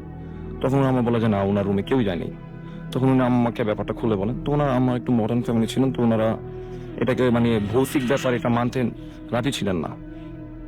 তো যাই হোক, তার কিছুদিন পর যে ঘটনাটা ঘটে, মানে মূলত সবগুলো ঘটনা কিন্তু রাজীব ভাইয়ের রুম কেন্দ্রিক ছিল। তো তার কিছুদিন পর যে একটা ঘটনা ঘটে সেটা হচ্ছে বিকেলবেলা 3-3:30 এরকম একটা সময় রাজীব ভাই ঘুমাচ্ছিলেন। তো উনি আর একটা সময় ঘুম ভেঙে যায় এবং উনি দেখলেন যে ওনারা কারেন্ট চলে গেছে এবং ফ্যান অফ। তো গরম লাগতেছিল, তো উনি দেয়ালের পাশে উনি ফিরে ঘুমাচ্ছিলেন ঘুম ভেঙে যাওয়ার পর যে অবস্থা। তো উনি তখন ফিল করতেছেন যে ওনার আম্মু ওনাকে বাতাস করতেছেন, যেটা ওনার আম্মু প্রায় করে থাকেন কারেন্ট চলে গেলে। তো রাজীব ভাই আর মুখ ফিরে না দেখে রাজীব ভাই বলে যে ওনার আম্মুকে বলে যে বাতাস করা লাগবে না। তখন ওনার আম্মু যেটা বলে ওনাকে যে তুই ঘুমা, আমি বাতাস করতেছি। তো রাজীব ভাই ঘুমিয়ে পড়ে অ্যাজ ইউজুয়াল। তো রাজীব ভাইয়ের ঘুম ভাঙে প্রায় তখন মাগরিবের আজান দিচ্ছে এরকম একটা সময়। তো রাজীব ভাই ঘুম ভাঙার পর রাজীব ভাই ওয়াশরুমে গিয়ে ফ্রেশ হওয়ার পর উনি যখন ওনার রুম থেকে বের হবেন তখন উনি লক্ষ্য করলেন যেটা যে ওনার রুমের দরজা ভিতর দিয়ে লাগানো ছিল। তো উনি তখন চিন্তা করতে লাগলেন যে উনি মানে বিকালবেলা স্পষ্ট ফিল করতেন যে ওনার আম্মু ওনাকে বাতাস করতেছে এবং ওনার সাথে কথা হয়েছে। তো রাজীব ভাই দরজা খুলে বের হন। তো বের হয়ে প্রথমে ওনার আম্মাকে জিজ্ঞেস করেন যে এরকম বিকেলবেলা কি কারেন্ট গেছিল কিনা। তো ওনার আম্মু যেটা বলে, ওনার আম্মু সবকিছু বলে যে কারেন্ট চলে যাওয়ার পর রাজীব ভাইকে অনেক নক করা হয়, বাট উনি ঘুমিয়েছিলেন তাই উনি আর ওনার রুমে ঢুকতে পারেন নাই বাতাস করার জন্য। তো তখন আর রাজীব ভাই তার আম্মুকে ব্যাপারটা বলে না, যেহেতু তার প্যারেন্টস ব্যাপারগুলোকে বিশ্বাস করতেছিল না। তো তারপরে যে ঘটনাটা রাজীব ভাই আম্মুর সাথে ঘটে সেটা হচ্ছে এরকম যে একদিন রাজীব ভাই যে রুমটা ছিল সেটা রাজীব ভাই আম্মু মাগরিবের কিছুক্ষণ আগে সেই রুমটা গোছাচ্ছিলেন। তো কোশ্চেনের একটা পর্যায়ে রাজীব ভাইয়ের আম্মু যেটা লক্ষ্য করেন যে মনে হচ্ছে বারান্দা থেকে কেউ মানে একটা গঙ্গানির শব্দ আসতেছে। তো আর সাথে হচ্ছে যে যদি মানে খুব মানে গুরুতর ব্যথা বা আহত কোনো মানুষের যেরকম একটা আর্তনাদ হবে ঠিক ওইরকম একটা শব্দ মানে দুইটা একই সাথে ভেসে ভেসে আসতেছে বারান্দা থেকে। তো প্রথম দিকে ওনার আম্মু দিকটা কনসেন্ট্রেট করেন, উনি রুম হাঁটতেছিলেন। তারপর উনি লক্ষ্য করলেন যে শব্দটা মানে আস্তে আস্তে বাড়তেছে, দুইটা শব্দ একসাথে আসতেছে, মানে উইয়ার্ড দুইটা শব্দ। তখন রাজীব ভাই আম্মু একটু ভয় ভয় মানে শিওর হওয়ার জন্য উনি বারান্দা যান। তো উনি বারান্দা যাওয়ার সঙ্গে সঙ্গে ওনার কাছে মনে হলো যে কেউ একজন ছিল যে তার আশা দেখেই মানে তার উপস্থিতি দেখেই মানে শব্দগুলো বন্ধ করে দিচ্ছে। তখন রাজীব ভাইয়ের আম্মু একটু বিশ্বাস করা শুরু করলেন। তখন রাজীব ভাই বাবার সাথে ব্যাপারটা শেয়ার করা হয় যে রাজীব ভাই রুমের এই প্রবলেমগুলো নিয়ে। তো ঠিক ওনারা চিন্তা করলেন যে এলাকার কোনো হুজুরকে দিয়ে একটা মিলাদ অথবা অন্য কিছু একটা করবে রুমের মধ্যে। তো তার পরের দিনকার যে ঘটনাটা সেটা রাজীব ভাই ছোট ভাইয়ের সাথে ঘটে। এটা খুবই একটা আজব ঘটনা ছিল। রাজীব ভাই যেটা আমাকে বলেন যে সেদিন রাজীব ভাই বাসা ছিলেন না। তো ওই সময় রাজীব ভাই যে ছোট ভাই ছিল সে ক্লাস 5-6 পড়ে। তো সে রাজীব ভাই রুমে যায় তার বই আনার জন্য। তো সে তাদের বাসায় রাজীব ভাই ছোট ভাই এবং বোন এবং তার প্যারেন্টস, আর কেউ থাকে না, কোনো কাজের মেয়েও ছিল না। তো সে রুমে গিয়ে দেখে যে বারান্দার মধ্যে কেউ একজন বসে আছে এবং পিছন দিক থেকে তাকে দেখা যাচ্ছে তার জামা। তো রাজীব ভাই স্বপ্নের মধ্যে যেরকম মানুষটাকে দেখছিলেন ঠিক ওই রকমই তার ভাইয়ের মুখ থেকে পরে তারা যেটা শুনে, এবং তাকে দেখে মনে হচ্ছে যে সে কিছু একটা করতেছে, ফ্লোরে কিছু একটা লিখতেছে। তো রাজীব ভাই ছোট ভাই যখন জিজ্ঞেস করে যে কে আপনি, তখন মানে এটা জিজ্ঞেস করার পর তার আর কোনো কিছু মনে নেই, সে সেন্সলেস হয়ে যায়। তো তাকে রাজীব ভাই রুম থেকে সেন্সলেস অবস্থা উদ্ধার করার পর যখন তার সেন্স ফেলে তখন সে বলে যে সে একজন মানুষের চেহারা দিতে পায়, একজন মেয়ে মানুষের, যাকে দেখে মনে হচ্ছে যে গায়ে কোনো রক্ত নেই এবং রক্তশূন্য একটা চেহারার মতো, এবং যাকে সে এর আগে কোনোদিনও এই বাসায় দেখে নাই। তো এই ঘটনাটা তারা এলাকার এক হুজুরকে বলেন। এই ঘটনাগুলো এলাকার সবাই জানেন। তো এলাকার একজন হুজুর এসে তাদেরকে বলেন যেটা যে আপনারা যত তাড়াতাড়ি সম্ভব বাসাটা চেঞ্জ করেন, আর চেঞ্জ করার আগ পর্যন্ত মানে যতটুকু সম্ভব আমরা এই রুমটাকে ব্যবহার করা থেকে বিরত থাকার সাজেশন দিয়ে যাই ও হুজুর। তো এর মাঝখানে অনেকদিন ওনাদের চলে যায়, কোনো প্রবলেম ফেস হয় না, কিছু আমল দিয়ে যায় ওনাদের। তো এর মাঝখানে যেটা ঘটে যে রাজীব ভাইয়ের এক আঙ্কেল ছিলেন চিটাগং, ওনার অসুস্থতার কারণে ওনার আম্মু আর ওনার ছোট ভাই ছোট বোন ওনার সবাই চিটাগং চলে যায়। তো বাসায় রাজীব ভাই আর রাজীব ভাইয়ের বাবা ছিলেন। তো একটা সময় রাজীব ভাই বাসায় পড়াশোনা করতেছিলেন, তখন রাজীব ভাইয়ের বাবা রাজীব ভাইকে যেটা বলেন যে তাহাজ্জুদের নামাজের সময় যাতে ওনাকে ডেকে দেয়। তো রাজীব ভাই পড়াশোনা করা একটা অবস্থা, উনি তার বাবাকে ডেকে দেন তাহাজ্জুদের নামাজের জন্য। তো রাজীব ভাই তার বাবাকে ডেকে দিয়েছে, উনি রুমে শুয়ে পড়েন। তো শুয়ে পড়ার পর রাজীব ভাইয়ের মানে পাটা মানে খাটটা ছিল, রুমের বেডটা ছিল পশ্চিম দিকে। তো উনি শুলে ওনার পাটা থাকতো সবসময় বারান্দার দিকে। তো উনি বারান্দার দিকে লক্ষ্য করে দেখলেন যে কেউ একজন সেখানে দাঁড়িয়ে আছে। এটা কিন্তু রাজীব ভাই স্পষ্ট দেখতেছেন, এবং উনি মানে মানে দেখতেছিলেন, উনি সাউন্ড টাউন্ড কিছু করতেছিলেন, কিন্তু মোটামুটি ওনারা ইউজ টু হয়ে গেছিলেন ব্যাপারটার সাথে। তো রাজীব ভাই ওটা দেখার পর জাস্ট কাঁথা মুড়ি দিয়ে শুয়ে পড়েন, এবং উনি মানে জাস্ট বোঝানোর চেষ্টা করছেন যে আসলে এটা কিছুই না, তার ভুল বা তার কোনো হ্যালুসিনেশন। বাট রাজীব ভাইয়ের সম্পূর্ণ মানে কনসেন্ট্রেশনটা ওই দিকে ছিল যে বারান্দা ওটা কে। তো একটা সময় রাজীব ভাই যেটা লক্ষ্য করলেন যে রেগে গিয়ে যদি কেউ ফ্লোরের এক পাশ থেকে যদি আরেক পাশে হেঁটে যায় যেরকম শব্দ করে, ঠিক ওই রকম শব্দ করে মনে হচ্ছে কেউ একজন হেঁটে তার নিকট আসতেছে। তো একটা সময় রাজীব ভাই যেটা ফিল করলেন যে মনে হচ্ছে যে কেউ একজন তার উপরে বসে, যেটা রাসেল ভাই উনি স্বপ্নতে দেখছিলেন, যে মনে হচ্ছে এটা এবার রিয়েলিটি তার সাথে ঘটতেছে, যে কেউ একজন তার উপরে বসে তার গলা চেপে ধরে আছে, এবং যেটা তিনি স্বপ্নতে দেখেছিলেন। তো উনি খুব মানে সাউন্ড করার চেষ্টা করতেছে, বাট ওনার মনে হচ্ছে যে উনি সাউন্ড ঠিকই করতেছেন, বাট ওনার মুখ দিয়ে কোনো সাউন্ড বেরোচ্ছে না। তো এরকম একটা সময় ওনার ধস্তাধস্তি শব্দ শুনে রাজীব ভাইয়ের বাবা যিনি ছিলেন পাশের রুমে নামাজ পড়তেছিলেন, তো উনি সঙ্গে সঙ্গে এই রুমে চলে আসেন। তো রাজীব ভাইয়ের বাবা রুমে ঢোকার পর উনি যেটা দেখেন, আঙ্কেল স্পষ্ট যেটা দেখেন যে ওনার রুম থেকে কেউ একজন বের হয়ে বারান্দার দিকে চলে গেল। এটা রাজীব ভাইয়ের বাবা নিজে দেখেন, এবং রাজীব ভাই যেটা বলেন যে মানে উনি স্বপ্নে যেরকম জিনিসটা ফেস করছিলেন এবার তার সাথে রিয়েলিটি ওই জিনিসটা ঘটে। তো এই ঘটনাগুলো ঘটার পর রাজীব ভাই যে আম্মু ছিল, তো উনি সেই বাসার 3 তলার একজন ভাড়াটিয়া ছিল, তারা মূলত এই বাসার সবচেয়ে পুরাতন ভাড়াটিয়া। তো তাদের সাথে ব্যাপারটা শেয়ার করে। তো ওই ভদ্র মহিলা একটা ঘটনা বলে যে আপনারা তো এটা এখন দেখলেন, আমি তো এটা অনেক আগে থেকে দেখতেছি। এবং ভদ্র মহিলা বলে যে যখন ওনার বিয়ে হওয়ার পর উনি এই বাসায় আসেন, তো ঠিক তার কিছুদিন পর উনি একদিন মানে 3 তলা যে টয়লেটটা ছিল, কমন টয়লেট ছিল, তো উনি টয়লেটে যাওয়ার জন্য রুম থেকে বের হন। তখন ঠিক রাত 2টা 2:30 সময় তো উনি দেখতেছেন যে টয়লেটের দরজা খোলার পর যে মনে হলো যে কেউ একজন ভিতরে ওয়েট করতেছিল তার দরজা খোলার জন্য, উনি দরজা খুললেই সে ভিতর থেকে বের হবে। তো ওই উপরের ফ্ল্যাটের ভদ্র মহিলাটা বাথরুমের দরজাটা খোলার সঙ্গে সঙ্গেই মনে হলো যে কেউ একজন বের হয়ে গেল, যে তার জন্য ওয়েট করতেছিল যে সে দরজা খুলবে এরকম। তো বের হওয়ার পর সে সোজাসুজি মানে সিঁড়ি দিয়ে নিচে নেমে গেল। তো ওই ভদ্র মহিলা জাস্ট একটু শিওর হওয়ার জন্য যে এটা কি 2 তলার কেউ কিনা, উনি just দেখার জন্য উনিও সিঁড়ি ঘর পর্যন্ত আসে। তখন উনি যেটা লক্ষ্য করলেন যে ওই মহিলাটা টয়লেট থেকে বের হয়ে 2 তলায় না গিয়ে উনি সরাসরি 1 তলায় চলে গেলেন। আর রাসেল ভাই 1 তলাতে বাড়িওয়ালার একটি স্টোর রুম ছিল, প্রথম দিকে ওনার এই বাসাটা থাকতেন, তাই মতো কিছু মালপত্র ছিল 1 তলায়, এছাড়া 1 তলায় কোনো ভাড়াটিই ছিল না। তো এই মহিলা বলে যে আমরা এটা প্রায় ফেস করি। তো পরবর্তীতে ওনারা যেটা জানে, বাড়িওয়ালার সাথে কথা বলে যে উনি এই বাসাটা একটা হিন্দু ফ্যামিলির থেকে কিনে নেন এবং সেটা প্রায় যুদ্ধেরও কিছু আগের করা বাসাটা। তো উনি যেটা বলেন যে একটা হিন্দু ফ্যামিলি ছিল, সেই ফ্যামিলির এক মেয়েকে আপনার লিবারেশন ওয়ারের সময় খুব পাশবিক নির্যাতন করে তাকে মেরে ফেলা হয় ওই রুমটাতে, যে রুমটাতে রাজীব ভাই থাকছেন, উনি নিজে থাকতেছেন। আর এর মাঝখানে একটা ঘটনা ঘটে যে রাজীব ভাইয়ের একজন কাজিন আসে তাদের বাসায়। তো বাসায় এসে থেকে যাওয়ার পর উনি তাদেরকে মানে ফোনে বলে যে যাতে ওনারা বাসাটা চেঞ্জ করে ফেলে, এবং রাসেল ভাই এই ঘটনাগুলো কিন্তু ওই এলাকার প্রায় সবাই জানে। ওকে, অনেক ধন্যবাদ আপনাকে আপনার ঘটনার জন্য। আমরা চলে যাচ্ছি আরো একটা ঘটনায়, যে ঘটনাটি অবশ্যই আমাদের ইমেল এবং তার আগে কিছু SMS এবং কিছু আমরা ফেসবুকে কিছু আপনাদের পাঠানো কমেন্ট পড়তে চাই।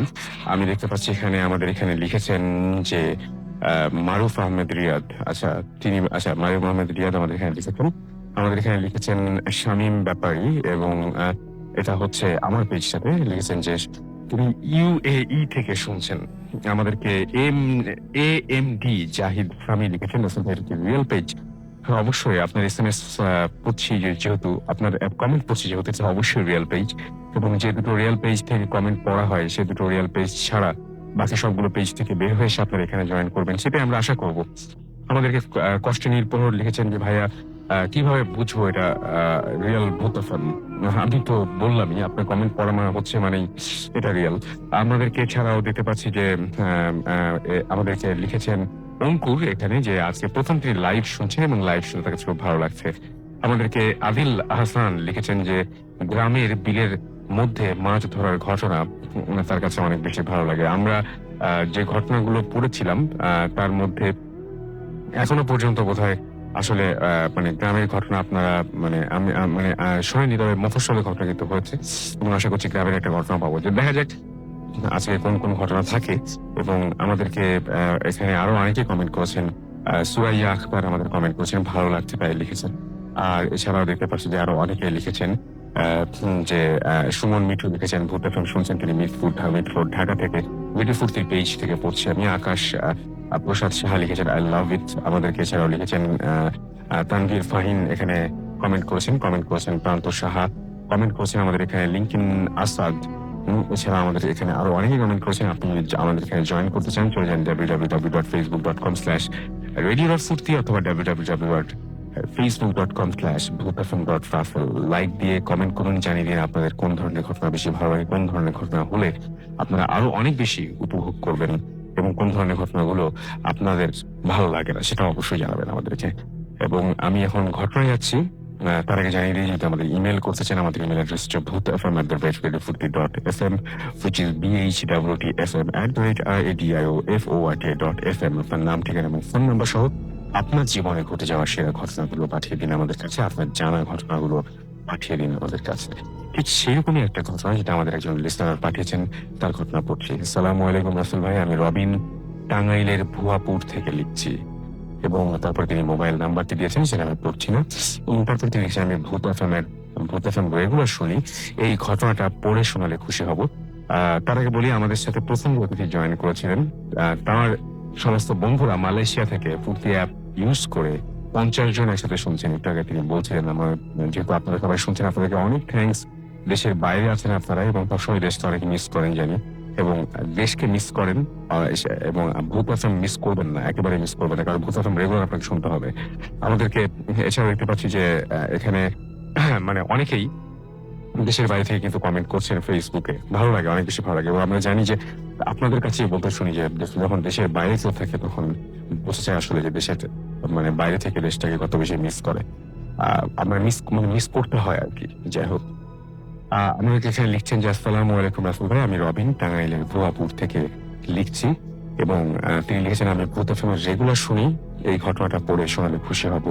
আমি আগেই বলছি, এটা আমার নিজের কোনো ঘটনা না, আমাদের বাড়ি গ্রামের সাইডে, এবং ঘটনাটা আমার সম্পর্কে কাকা হন তার সাথে ঘটে যাওয়া একটা ঘটনা। এই ঘটনা 2013 সালের।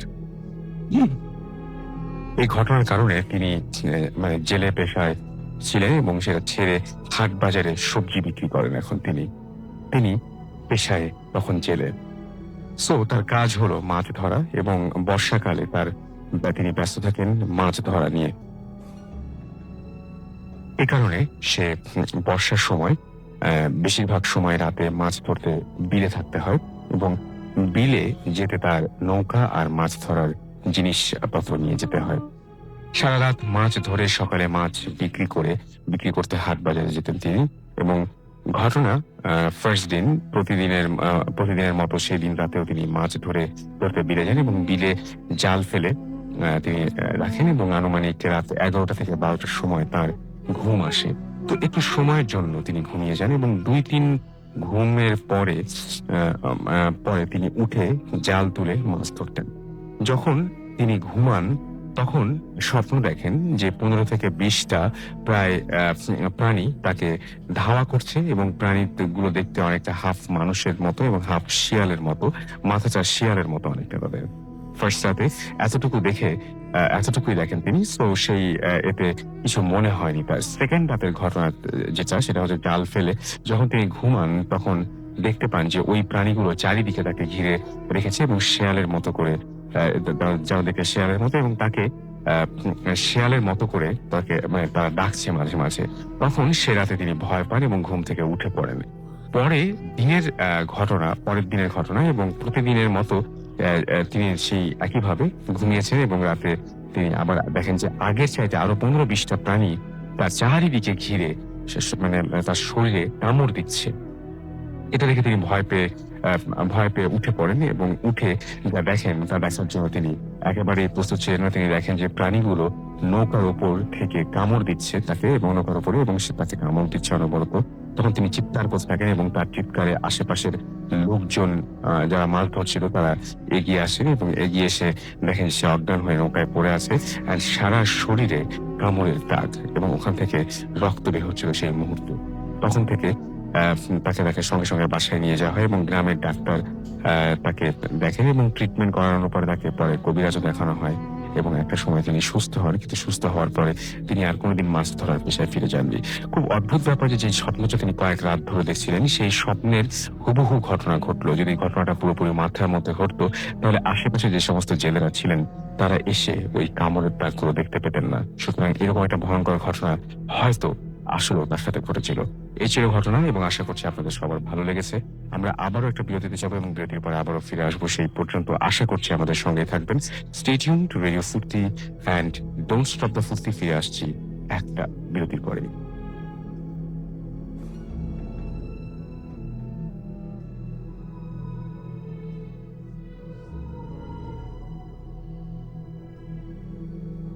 Welcome back. শুনছেন সবসময় রেডিও ফুর্তি 88.2 FM, বাংলাদেশের সর্ববৃহৎ রেডিও নেটওয়ার্ক।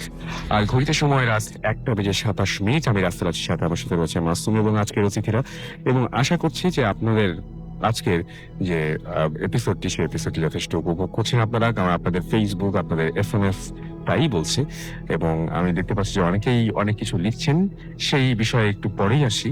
আপাতত কিছু SMS চাইছি, SMS না পড়লে আসলে কেমন হয়, কিছু SMS পড়ে ফেলে আমি। এবং অনেকেই আমাদের সাথে এখন SMS করছেন। এই মুহূর্তে সাক্ষাৎ আমাদের SMS করছেন আমাদেরকে দেখতে পাচ্ছি। ইফতিসাফ ফাহিম, তিনি SMS করছেন চিটাগং থেকে, তিনি এক একটা শুনছেন। তামিম কিশোরগঞ্জ থেকে আমাদের SMS করছেন আমাদেরকে দেখতে পাচ্ছি। রোমান ইসলাম ঢাকা থেকে, এছাড়াও আমাদেরকে মিম এবং মেহেদি SMS করেছেন, এবং আমাদেরকে এছাড়াও SMS করেছেন দেখতে পাচ্ছি জ্যাকলিন যশোর থেকে, আমাদেরকে রহিম মিরপুর 1 থেকে SMS করেছেন আমাদেরকে ইয়াসিন, এবং আমাদেরকে SMS, এবং তিনি আমি সাইমা মাহাতি, শম্পা আন্টি, কাকন আন্টি, আম্মু এবং নানু, আমরা সবাই লাইট বন্ধ করে ভূত এফএম শুনছি।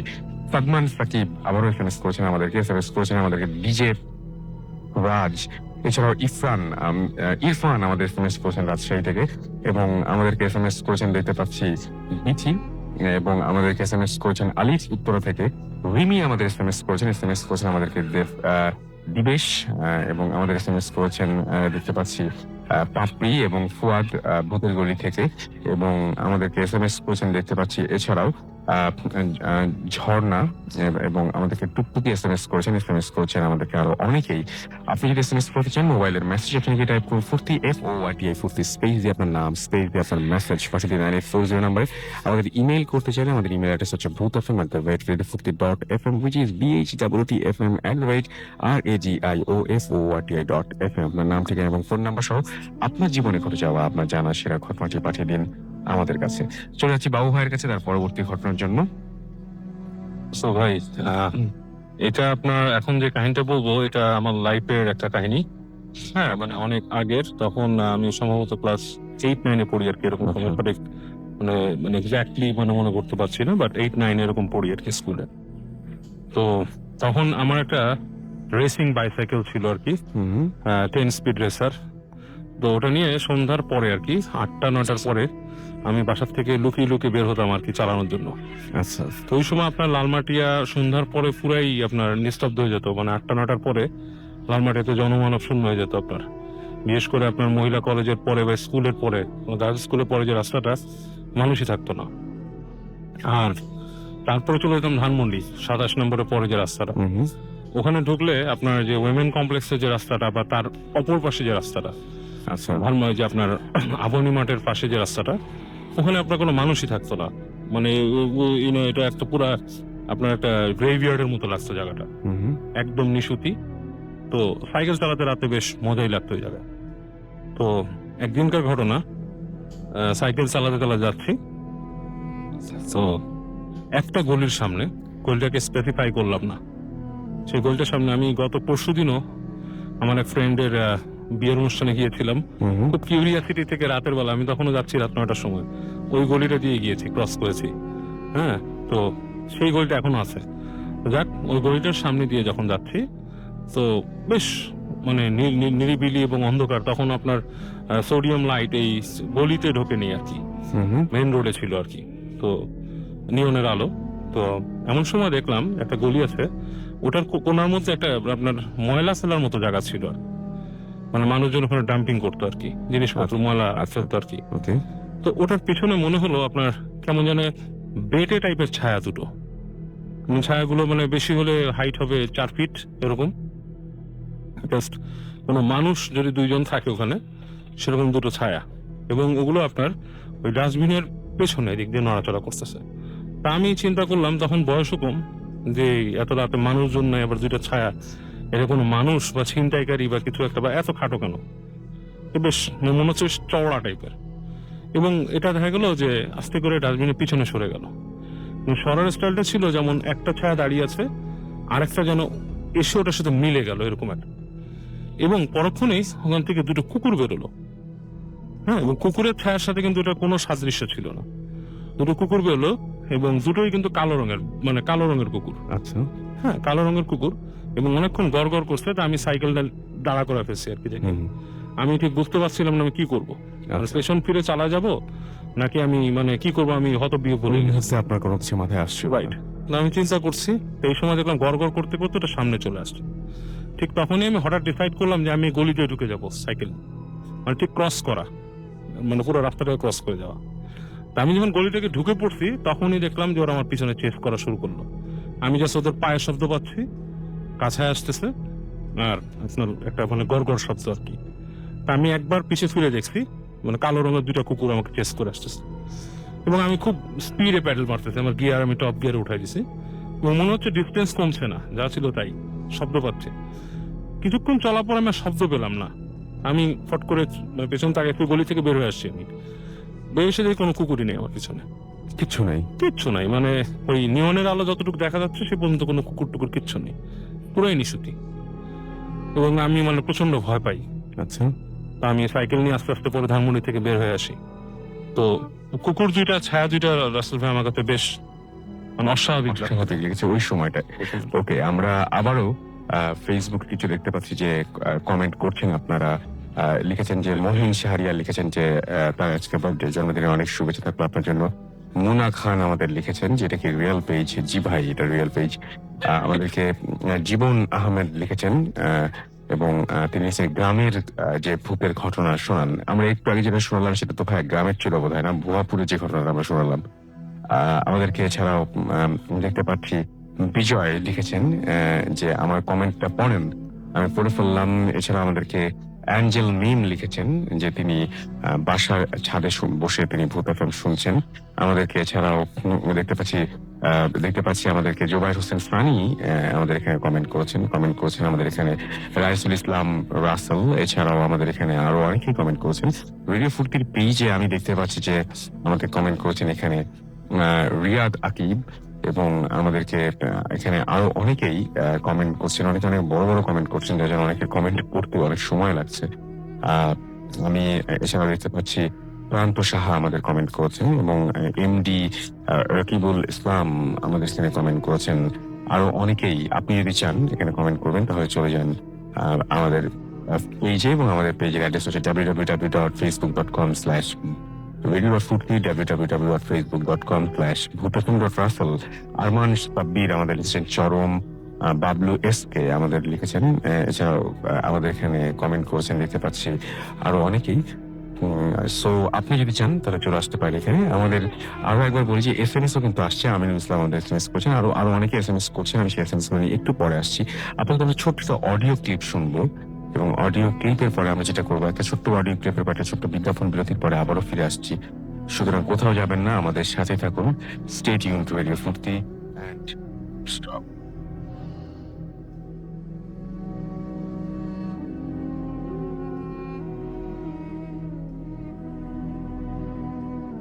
Mood FM. The night comes alive with coming for.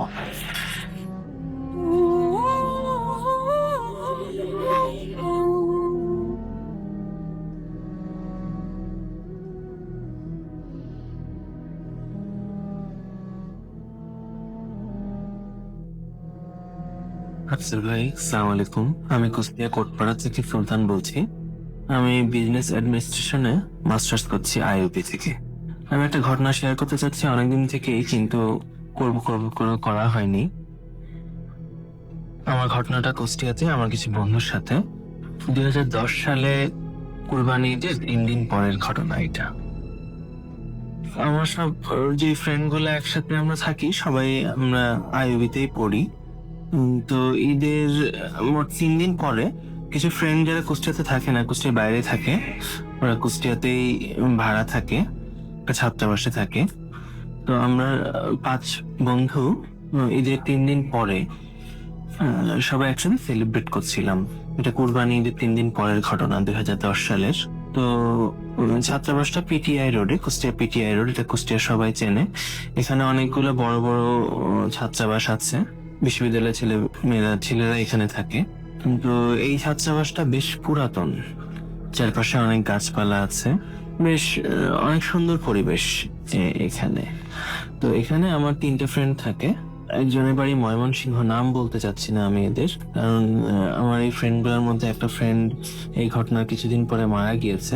এই জন্য আমি ঘটনাটা এতদিন শেয়ার করিনি। ওর বাবা মার সাথে কথা বললাম কিছুদিন আগে, আঙ্কেল আন্টি বললো ঠিক আছে তুমি ঘটনা শেয়ার করতে পারো ভূতে ফেমে, তারপরে আমি শেয়ার করছি আপনার সাথে।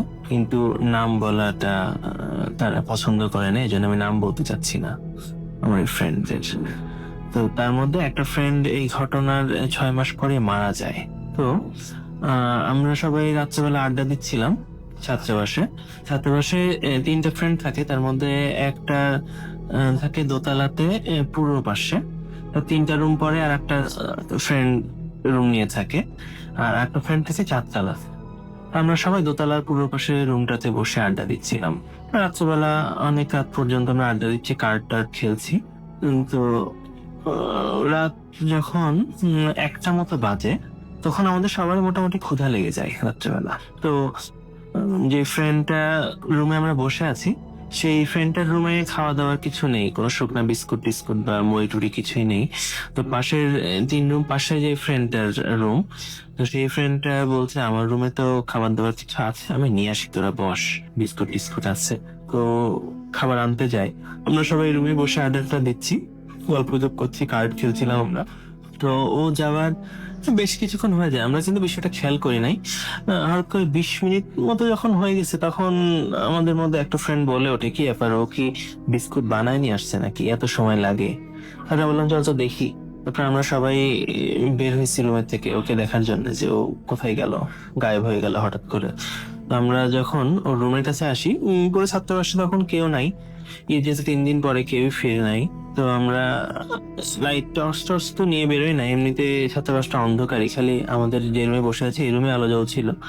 আর ওই ফ্রেন্ডটা যে রুমে গেল, ওর রুমে তো আলো জ্বলার কথা, কিন্তু ওর রুমে আলো জ্বলছে না। তো আমরা মোবাইলের ফ্ল্যাশ লাইট জ্বালালাম, যারা রুমের সামনে যে ওকে ডাকাডাকি করছি, দরজাটা ভিড়ানো, কিন্তু কোনো রেসপন্স পাচ্ছি না। তো দরজাটা আমরা ধাক্কা দিয়ে দরজাটা খুলে যায়। খুলে যাওয়ার পরে আমরা তাকাই দেখি যে ও মাটি থেকে মোটামুটি 4 ফুট মতো উপরে ঝুলে আছে, হাত পা খুব জোরে জোরে, মানে কাঁপছে ওর হাত পা অনেক জোরে জোরে আর কি, ও অনেক কিছু থেকে ছাড়ানোর চেষ্টা করছে।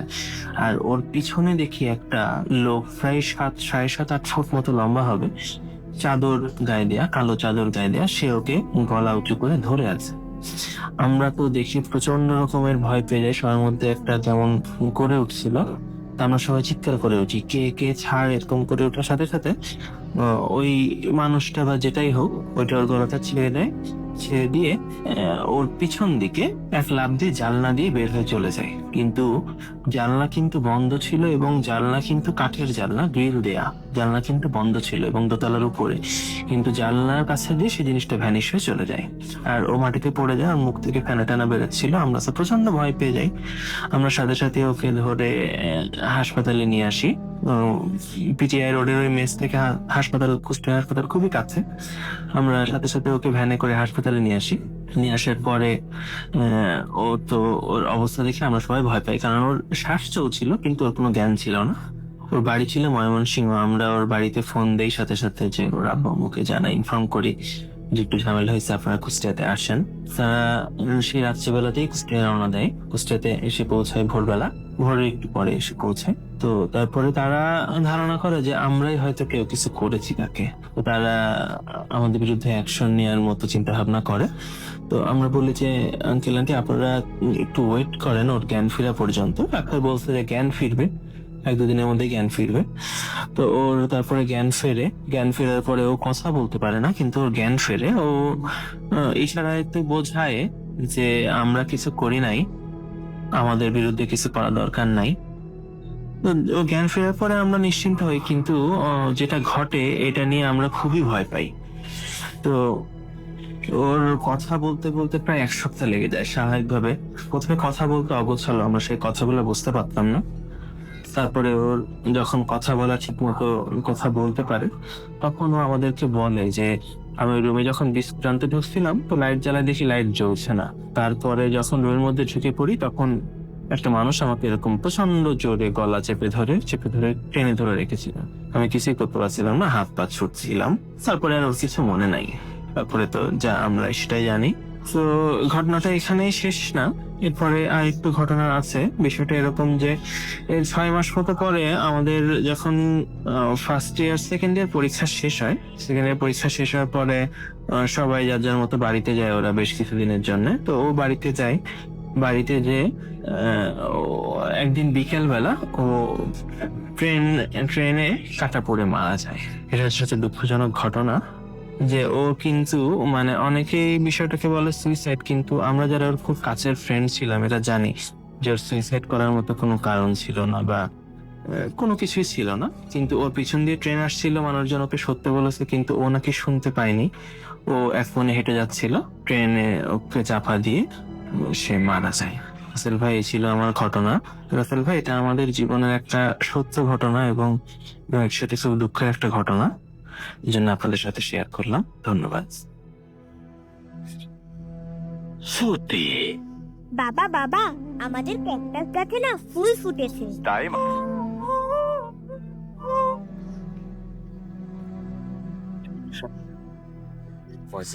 বাংলাদেশের সর্ববৃহৎ রেডিও নেটওয়ার্ক। আমি রাসেল আজির সাথে আমার সাথে রয়েছে মাসুম এবং আজকের অতিথিরা সাবরিন, ইয়াসমিন আমাদের এসএমএস করছেন জান্নাত বাগেরহাট থেকে, জুয়েল আমাদের এসএমএস করছেন বাগেরহাট থেকে, সাকিম এবং মামুন হবিগঞ্জ থেকে আমাদের এসএমএস করছেন, নিরয় আমাদের এসএমএস করছেন, অনেকদিন পর তিনি ভূত এফএম শুনছেন এবং আমাদেরকে তিনি বলছেন যে স্যার ভয় লাগছে না। মাহমুদা আমাদের এসএমএস করেছেন গাজীপুর থেকে, নাফি আমাদের এসএমএস করেছেন, তিনি লিখেছেন তার কাছে ভয় লাগছে, কালকে ফাইনাল এক্সাম স্টিল ভূত এফএম শুনছেন, নামটা লেখেননি আপনার। আনোয়ার আমাদের এসএমএস করেছেন, নাইস স্টোরি। রনি আমাদের এসএমএস করেছেন কানাডা থেকে, বাংলাদেশে এসে তিনি লাইভ এখন ভূত এফএম শুনছেন। আলিফ ইসলাম উত্তর থেকে আমাদের এসএমএস করেছেন, ফার্স্ট ঘটনাটা তার কাছে অনেক ভালো লেগেছে। এছাড়াও আমাদেরকে এসএমএস করেছেন, এখানে দেখতে পাচ্ছি মালা লালবাগ থেকে, তিনি লিখেছেন ভাই আমি কিছু ঘটনা শেয়ার করতে আসতে চাই, আপনি আপনার ঘটনাগুলো শেয়ার করুন সবার আগে boothfm@radiofurti.fm, এখানে আপনি ইমেইল করে দেন আপনার ঘটনাটা এবং সিলেক্টেড হলে ডেফিনেটলি আপনি একটা আমরা আপনাকে ইনভাইট করব। মামুন ফরিদাবাদ ঢাকা থেকে লিখেছেন, সেকেন্ড স্টোরিটা তার কাছে ভালো লেগেছে। সাজ্জাদ আমাদের এসএমএস করেছেন, এরপর অনেক পছন্দের একটা শো সেটা তিনি জানিয়েছেন এবং তার এসএমএস তিনি পড়তে বলেছেন এবং তিনি কুমিল্লা থেকে এসএমএসটি পাঠিয়েছেন। মুস্তাক আমাদেরকে সিরাজগঞ্জ থেকে এসএমএস করেছেন এবং তিনি বলেছেন ছোট্ট বেবি মাহিশা এবং তার ওয়াইফ তাবাসসুম তারা সবাই একসাথে ভূত এফএম শুনছেন, কারণ লিখেছেন যে উই লাভ ভূত এফএম, সো এই জন্য তারা শুনছেন। অনেক ধন্যবাদ আপনাদের সবাইকে। আমরা চলে যাবো বাবুয়ের ঘটনায় এবং আমরা ছোট করেই শুনি ঘটনাটা, যেহেতু হাতে খুব সময়। থ্যাংক ইউ রাসেল ভাই। এই ঘটনাটা হচ্ছে আপনার উত্তরার একটা জায়গার। তো উত্তর ওই জায়গাটাতে আমাকে যে কাহিনী বলছে, ওর নাম পলাশ, ও আপনার ওর এক বন্ধু ওকে বলে, ওরা যখন ওই বাড়িতে উঠেছিল বাড়িটাতে নাকি অদ্ভুত সব আপনার পাওয়া যেত আর কি, শব্দ পাওয়া যেত। আচ্ছা, তো পলাশের আবার এই ব্যাপারে খুব আপনার ছিল আর কি, কিউরিয়াসিটি ছিল, যে সে ভূত প্রেত এগুলো নিয়ে খুব কিউরিয়াস ছিল আর কি। তো ওর বন্ধু যখন তাকে বলে যে তারা যে বাসা উঠেছে সেখানে মানে আপনার হঠাৎ রাতের বেলা, বিশেষ করে রাতে ঠুসঠাস শব্দ পাওয়া যায়, মনে হচ্ছে ফ্লোরের মধ্যে কেউ হাঁটছে, আবার ধরেন ওই যে টুং টুং করে শব্দ করছে, কিন্তু মশলা পেশার আওয়াজ হচ্ছে, নুপুরের শব্দ পায়, এই ধরনের ব্যাপার স্যাপার, আবার হাসি শুনে। তো পলাশ মনে করে যে এগুলো আসলেই মানে আগ্রহ থাকলেও সে মনে করে যে এগুলো আমি গবেষণা করে দেখতে পারি, দিস ইজ নাথিং, এগুলো দেখা যাচ্ছে নর্মাল কোনো কজে হয়, মানুষ ভাবে। তো ওর ফ্রেন্ডকে মানে বলে যে আমি কি তোমাদের বাসায় থাকতে পারি একদিন? ও বলে হ্যাঁ শিওর, তুমি আসো একদিন, থাকো আমার বাসায় এবং তুমি ভয় পাবা। তো পলাশ বলে ওকে আমি তোমার বাসায় একদিন যাবো। এনিওয়ে একদিন তাকে নিয়ে যায় ওই বাসায়। রাতের বেলা ওরা খাওয়া দাওয়া করে, ছাদের মধ্যে সিগারেট খায়, ছাদটা বেশ বড় এবং তখন ওই বাসার আশেপাশে আপনার কোনো জনবসতি বেশ কিছু দূর পর্যন্ত ছিল না, দূরের প্লট গুলো। তো পলাশ চলে আসে ওদের সাথে, রুমের মধ্যে ঘুমিয়ে থাকে। তো যখন ঘুমায় প্রথম যে শব্দটা পলাশও পায় সেটা হচ্ছে আপনার রাত 1টার দিকে আসি, মশলা পেশার শব্দটা মনে হচ্ছে ঘর ঘর ঘর ঘর ঘর ঘর করে কেউ মশলা পেশছে। তো পলাশ কিছুক্ষণ শুনে সে মনে মনে হাসে, বলে এটাতে আমি সলভ করে ফেলছি, মশলা পেশার শব্দ কি। তো সে মানে এটাকে খুব ইজিলি নিয়ে ফেলে। তারপরে টুকটাক টুকটাক শব্দ হয়, সে মনে করে যে রাতের মধ্যে হতেই পারে তেলাপোকা ইঁদুর কিছু চলাফেরা করে বাসায়, যদিও ফ্ল্যাট বাড়ি, সেখানে তেলাপোকা থাকেই, হ্যাঁ, এবং ইঁদুর থাকেই। তো সে এইসব অ্যান্সার নিয়ে পরের দিন ওকে বলে যে তোমার এটার সলভ আমি করে দিচ্ছি, কি প্রবলেম? বলে যে তোমার বাসার নিচতলায় যে ঘরটা, ওইটা কে থাকে? বলে আমার খালাতো ভাই থাকে। বলে ওনার রুমে ফ্যান চলে, ফ্যানের শব্দ, নিচতলায় ফ্যানের শব্দ, নিচ ঠিক ইমিডিয়েট নিচে, সেটা যখন চলে তখন ফ্যানের থেকে শব্দ হয়, সেটা মশলা পেশার শব্দ মনে হয়। তো চলে আসে নিচতলায় এসে দেখায় যে ওই রুমে মানে কোনো ফ্যান নাই, যে রুমটাতে সে দেখা ওই রুমে আসলে মানে সিলিং ফ্যান নাই, কোনো আপনার একটা টেবিল ফ্যান আছে আর কি, প্যাডেল স্ট্যান্ড ফ্যান আছে, সিলিং ফ্যান নাই। তো তখন পলাশ বেশ ধাক্কা খায়, সে মনে করে যে এরকম, এবং পলাশ মানে এটা ধারণা করে নিছে যে আসলে এই মশলা পেশার শব্দটা অনেক সময় ফ্যান থেকে হয়, হ্যাঁ। তো সেটা ধারণা করে নিচ্ছিল, কিন্তু যখন সে ফ্যান দেখে না সেটা ধাক্কা খায়। তো পরের দিন বলে যে আমি আরেকদিন থাকতে চাই তোমার বাসায়, এই শব্দ হয় কিনা। তো ওই বাসায় ও পরের দিন রাতেও থাকে ওখানে। তো দ্বিতীয় দিন থাকার পর যেটা সে মানে আপনার করে, এটা কিন্তু আরো বড় করে বললে মানে ভালো মতো বলা যেত, শর্টে বলতেছি রাসেল ভাই, মানে মাঝখানের জিনিস বাদ দিয়ে। তো দ্বিতীয় দিন যে সেটা করে, একদম মানে শুয়েছে, মশলা পেশার শব্দটা হয় এবং বেশ জোরে সোরে হওয়া শুরু করে, এবং এখানে যেটা হয় সেটা মনে হয় কেউ যেন ছেঁচতেছে মশলা, মানে জাস্ট পেশানা ছেঁচতেছে, হ্যাঁ। তো ও উঠে দাঁড়ায়, উঠে যে কোথায় শব্দটা হচ্ছে, ও রুমের দরজা খোলে। ওকে যে রুমটায় থাকতে দিয়েছিল সেটা থেকে সোজা বেরোলো সে ডাইনিং স্পেস, এবং এই পাশে তার ডান দিকেই রুম আছে, আর সোজা রাস্তা মানে ওই পাশে যে তাদের ড্রয়িং রুম, স্টাডি রুম ওই পাশে। হুম হুম। তো ও যখন হেঁটে ওইদিকে পার হচ্ছে, হাতের ডান দিকে দেখে আপনার রান্নাঘর, এবং শব্দটা কিন্তু রান্নাঘর থেকে আসতেছে।